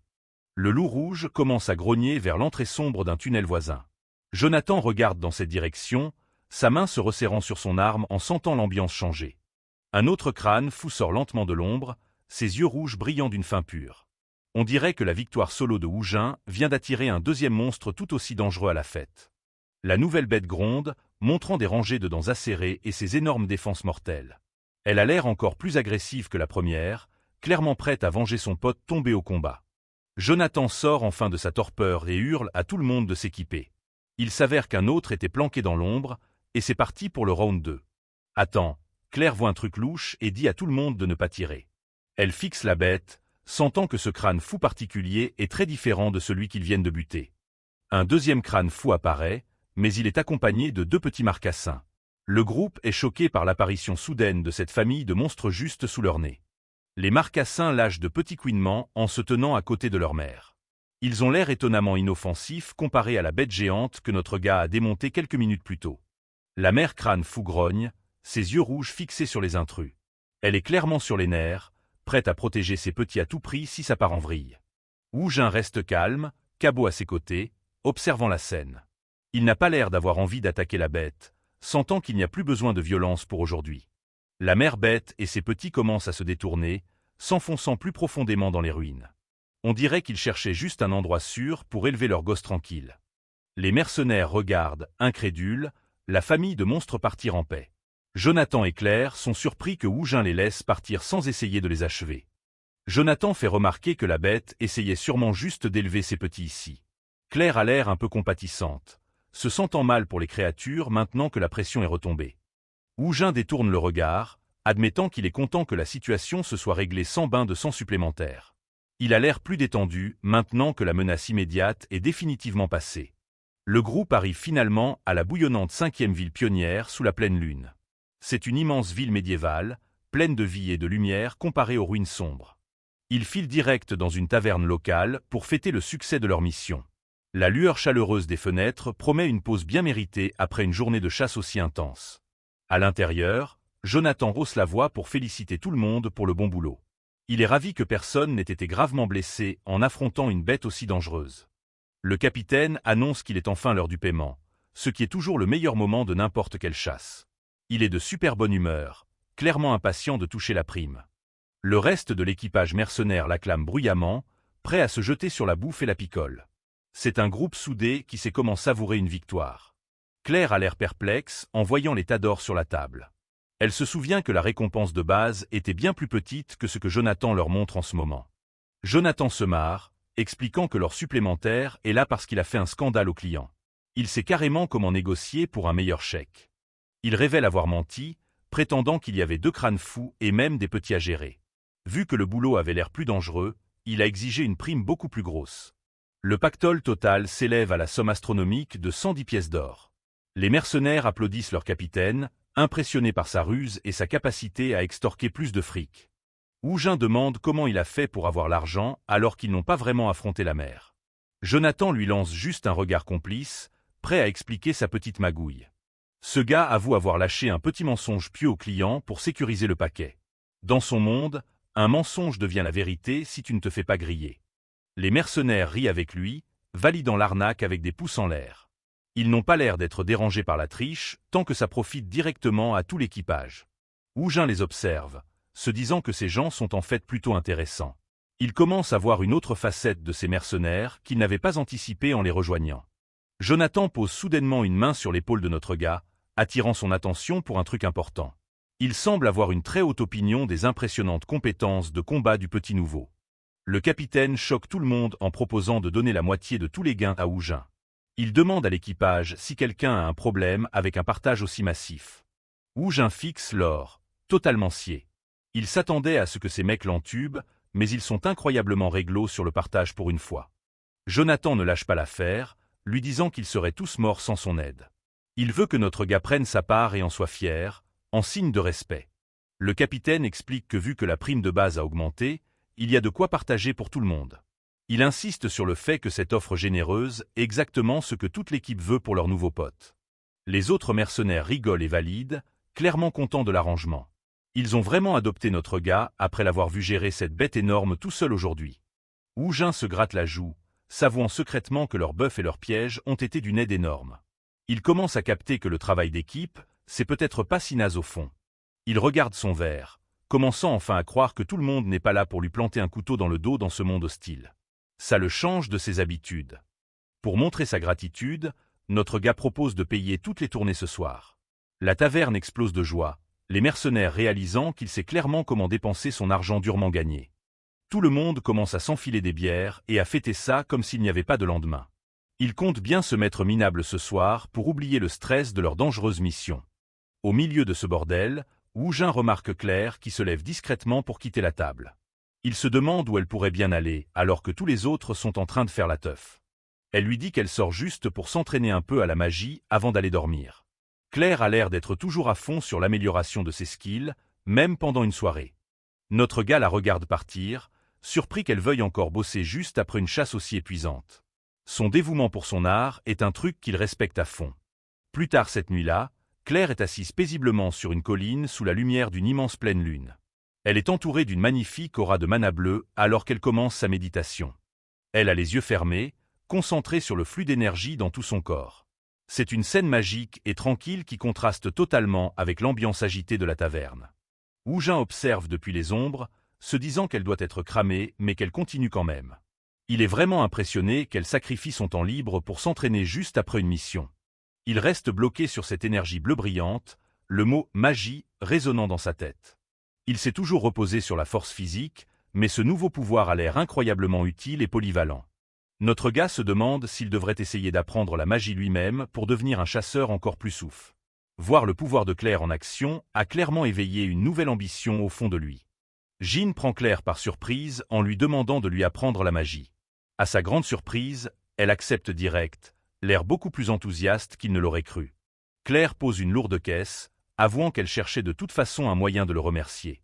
Jean est un peu scié de voir à quel point son plan fonctionne bien. Elle se rappelle du moment terrifiant où le crâne fou a chargé. Contrairement à d'autres qui se seraient barrés, Jean lui a sauvé la vie, la rendant plus que ravie de partager son savoir. Jonathan observe la scène de côté et a l'air très impressionné par notre gars. Il réalise que Jean n'est pas comme les autres mercenaires, qui sont du genre à ne penser qu'à sauver leur propre peau.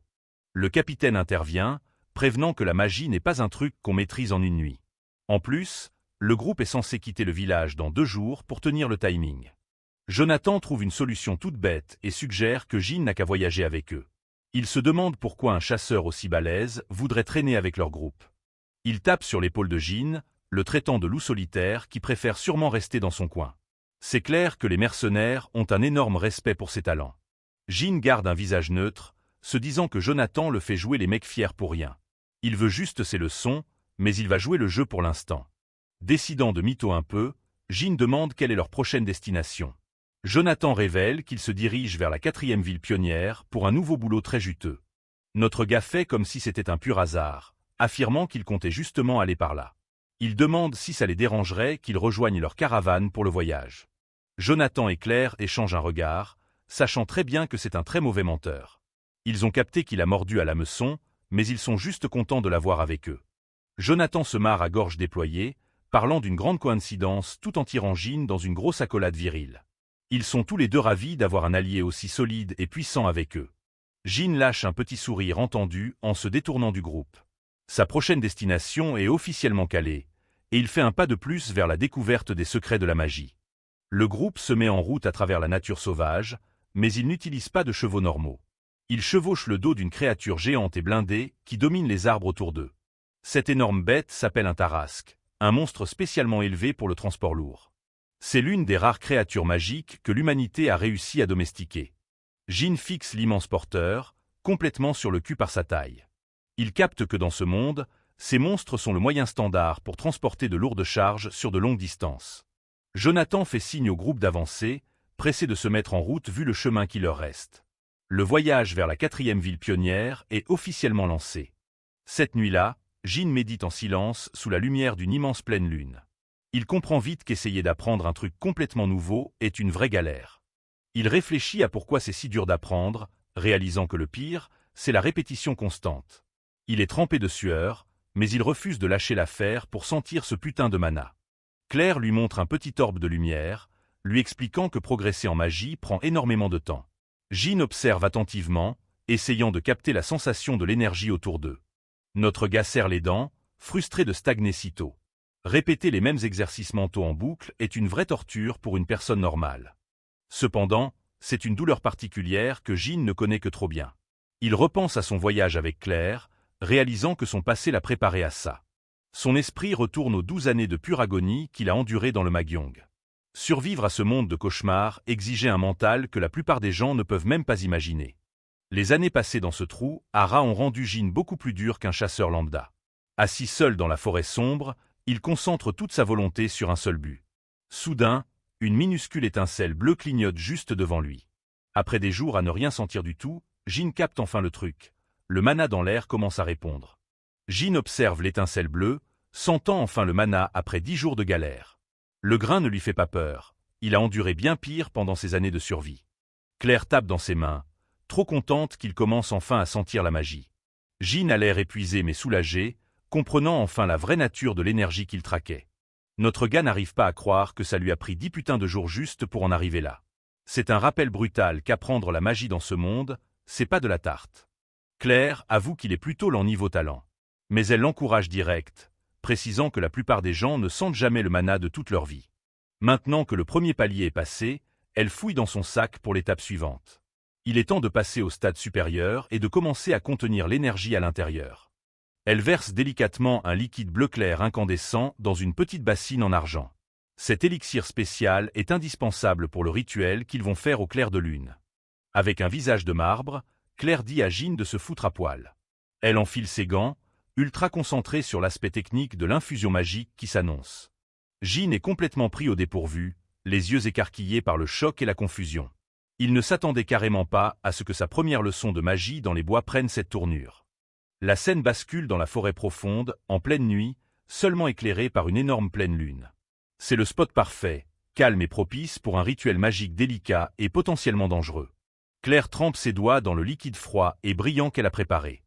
Cette substance spéciale servira à tracer le cercle magique directement sur la peau nue de Jean. En dessinant le cercle magique, Claire remarque les cicatrices profondes et irrégulières qui couvrent le dos musclé de Jean. Ces vieilles blessures racontent en silence les combats brutaux qu'il a menés. La préparation du rituel est enfin terminée, et le motif lumineux est sacrément stylé. Claire lui dit de se concentrer et de bien ressentir l'énergie alors qu'elle s'apprête à injecter la magie. Jean plonge dans une méditation profonde, fermant les yeux pour bloquer tout le reste. Il sait que la suite est critique, alors il aiguise sa concentration pour l'infusion à venir. Claire approche sa main du cercle magique, et l'air commence à bourdonner de puissance. Le rituel commence pour de bon, et la forêt autour d'eux devient soudainement lourde d'énergie. Une lumière bleue explose alors que le mana s'engouffre dans le corps de Jean en suivant le tracé. Il sent la puissance brute l'envahir, un truc totalement inédit pour lui. Tout le campement est baigné d'une lueur bleue aveuglante alors que le rituel atteint son paroxysme. Jean serre les dents, réalisant que cette puissance dépasse de loin ce qu'il avait imaginé. Au plus profond de son corps, notre gars sent une énergie dense et puissante, plus lourde que du sang. Le mana se ferait son propre chemin à travers son corps physique. Claire demande s'il sent le mana bouger, et Jean confirme que oui, carrément. La sensation est intense, mais il gère ça bien mieux qu'un débutant classique. Elle lui explique qu'il vient de faire le tout premier pas pour devenir un vrai mage. D'après elle, il y a 3 étapes principales pour maîtriser les bases de la magie. Sentir le mana, c'était le début, mais le retenir à l'intérieur, c'est le vrai défi.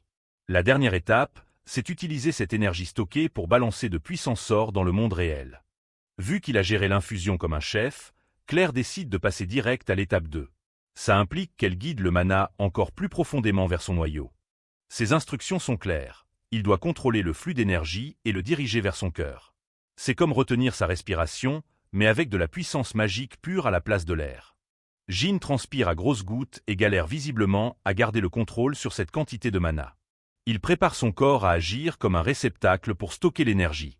La magie part complètement en vrille, et la pression fait voler les feuilles partout. Claire est à fond dedans, poussant l'énergie au max pour terminer le boulot. Le cercle magique sur le dos de Jean se met à briller de 1000 feux alors que le circuit se verrouille enfin. Il serre les dents sous la douleur, mais le monde autour d'eux est sur le point de disparaître. L'esprit de Claire est soudainement plongé dans un vide obscur et flippant. Une bête géante ressemblant à une menthe religieuse la surplombe, sa présence étant plus proche d'un cauchemar que d'un humain. La créature est monstrueuse, son corps vert couvert de pointes acérées. Elle la regarde de haut avec une faim de prédateur qui lui glace le sang. De multiples yeux rouges s'allument sur la tête du monstre, la transperçant du regard. Ce n'est pas juste une vision, c'est quelque chose d'ancien et de très dangereux qui vit en lui. Sa conscience commence à vaciller alors qu'elle sent une énergie froide et écrasante s'enrouler autour d'elle. Elle réalise avec une horreur absolue que le monde mental de Jean est fondamentalement corrompu. Des tourbillons de mana bleu la fouettent comme une tempête alors que la connexion commence à péter. Elle est prise dans un siphon mental, luttant pour revenir à la réalité. De retour dans la forêt, le rituel s'est transformé en un bordel énergétique. Claire fixe Jean, incrédule, son corps tremblant après l'horreur qu'elle vient de voir. Elle cherche son souffle, sentant ses propres réserves magiques se faire aspirer violemment. À ce rythme, il va vider jusqu'à la dernière goutte de mana de son corps. Malgré tous ses efforts, elle n'arrive pas à se sortir de ce pétrin. Soudain, une queue de loup surgit de nulle part, s'enroulant autour d'elle pour la tirer en arrière. Cabot sort de l'ombre, ses yeux bleus brillants d'une puissance incroyable. L'énorme loup rouge la soulève, agissant comme un gardien silencieux et surpuissant pour elle et Jean. Claire reste figée, se demandant d'où ce monstre a pu sortir aussi vite. Elle n'a jamais vu une créature comme Cabot, capable de la sauver d'un rituel magique foireux. Cabot la fixe, sa présence à la fois majestueuse et terrifiante. Il n'attaque pas, mais sa posture protectrice envers Jean prouve qu'il n'est pas juste un simple animal de compagnie. En sueur et morte de peur, elle se demande si Cabot a vraiment compris qu'elle était en danger. Est-ce que le loup est sorti de l'ombre juste pour l'empêcher de se faire bouffer par Jean? Jean regarde par-dessus son épaule et la voit étalée par terre, en état de choc. Il n'a absolument aucune idée de l'horreur mentale qu'elle vient de vivre à l'intérieur de lui. Notre gars lui demande si ça va, d'une voix calme malgré l'énergie chaotique qui s'estompe. Il ne sait pas qu'elle vient de voir le monstre tapi dans son âme. Claire a du mal à trouver ses mots, réalisant qu'elle vient d'avoir un aperçu de son monde mental. C'est un espace censé révéler le véritable pouvoir et la nature profonde d'une personne. Elle explique que tout le monde a un royaume mental unique basé sur son vécu. En général, c'est des endroits paisibles, mais ce qu'elle a vu chez Jean était un putain de cauchemar. Ses innombrables yeux rouges hantent encore sa mémoire avec leur regard vide et glacial. Elle n'a jamais ressenti une présence aussi sinistre et prédatrice à l'intérieur d'un humain. En regardant Jean maintenant, elle voit encore l'ombre de ce monstre géant se dessiner derrière lui. Le contraste entre son visage serein et cette bête est flippant. Claire se lève, le visage grave, et le confronte direct. Elle veut la vérité, le suppliant de cracher le morceau sur ce qui cloche chez lui. Elle pose la question qui lui brûle les lèvres depuis que le rituel a foiré. Est-ce que par hasard, il n'aurait pas bouffé un noyau de mana interdit à un moment donné? Jean cligne des yeux, un peu paumé face à sa réaction et à sa question bizarre. Il ne capte pas que bouffer ces noyaux est considéré comme un suicide pur et simple. Sa question parle des essences cristallines qu'on trouve au fond des monstres. Jean avoue calmement que ouais, il a carrément bouffé ces trucs par le passé. Claire pète un câble, hurlant de choc qu'il soit encore en vie après avoir avalé un noyau. Elle lui demande frénétiquement quand il a commencé et combien il en a gobé. Jean lâche une bombe tranquillou, révélant qu'il s'en fait des snacks depuis 10 ans d'affilée. D'après ses calculs, il en a probablement avalé des dizaines de milliers à ce stade. Notre gars ne comprend pas du tout pourquoi elle panique, lui demandant s'il y a un vrai problème. Claire lui aboie dessus, hurlant que le mot « problème » est un putain d'euphémisme pour sa folie. La voix de Claire tremble alors qu'elle commence à lui expliquer l'horrible réalité de sa situation. Dans ce monde, si un humain bouffe ne serait-ce qu'un seul noyau de mana, c'est la fin. Elle le fixe avec de grands yeux terrifiés, lâchant la sentence finale. Les gens normaux meurent soit instantanément à cause de la puissance, soit ils mutent pour devenir un monstre sanguinaire et décérébré. Jean se tient droit sous la pleine lune brillante, ses yeux lançant un éclat rouge vif et prédateur. Alors que Claire craint pour son âme, il reste concentré sur l'incroyable pouvoir qu'il a enfin maîtrisé.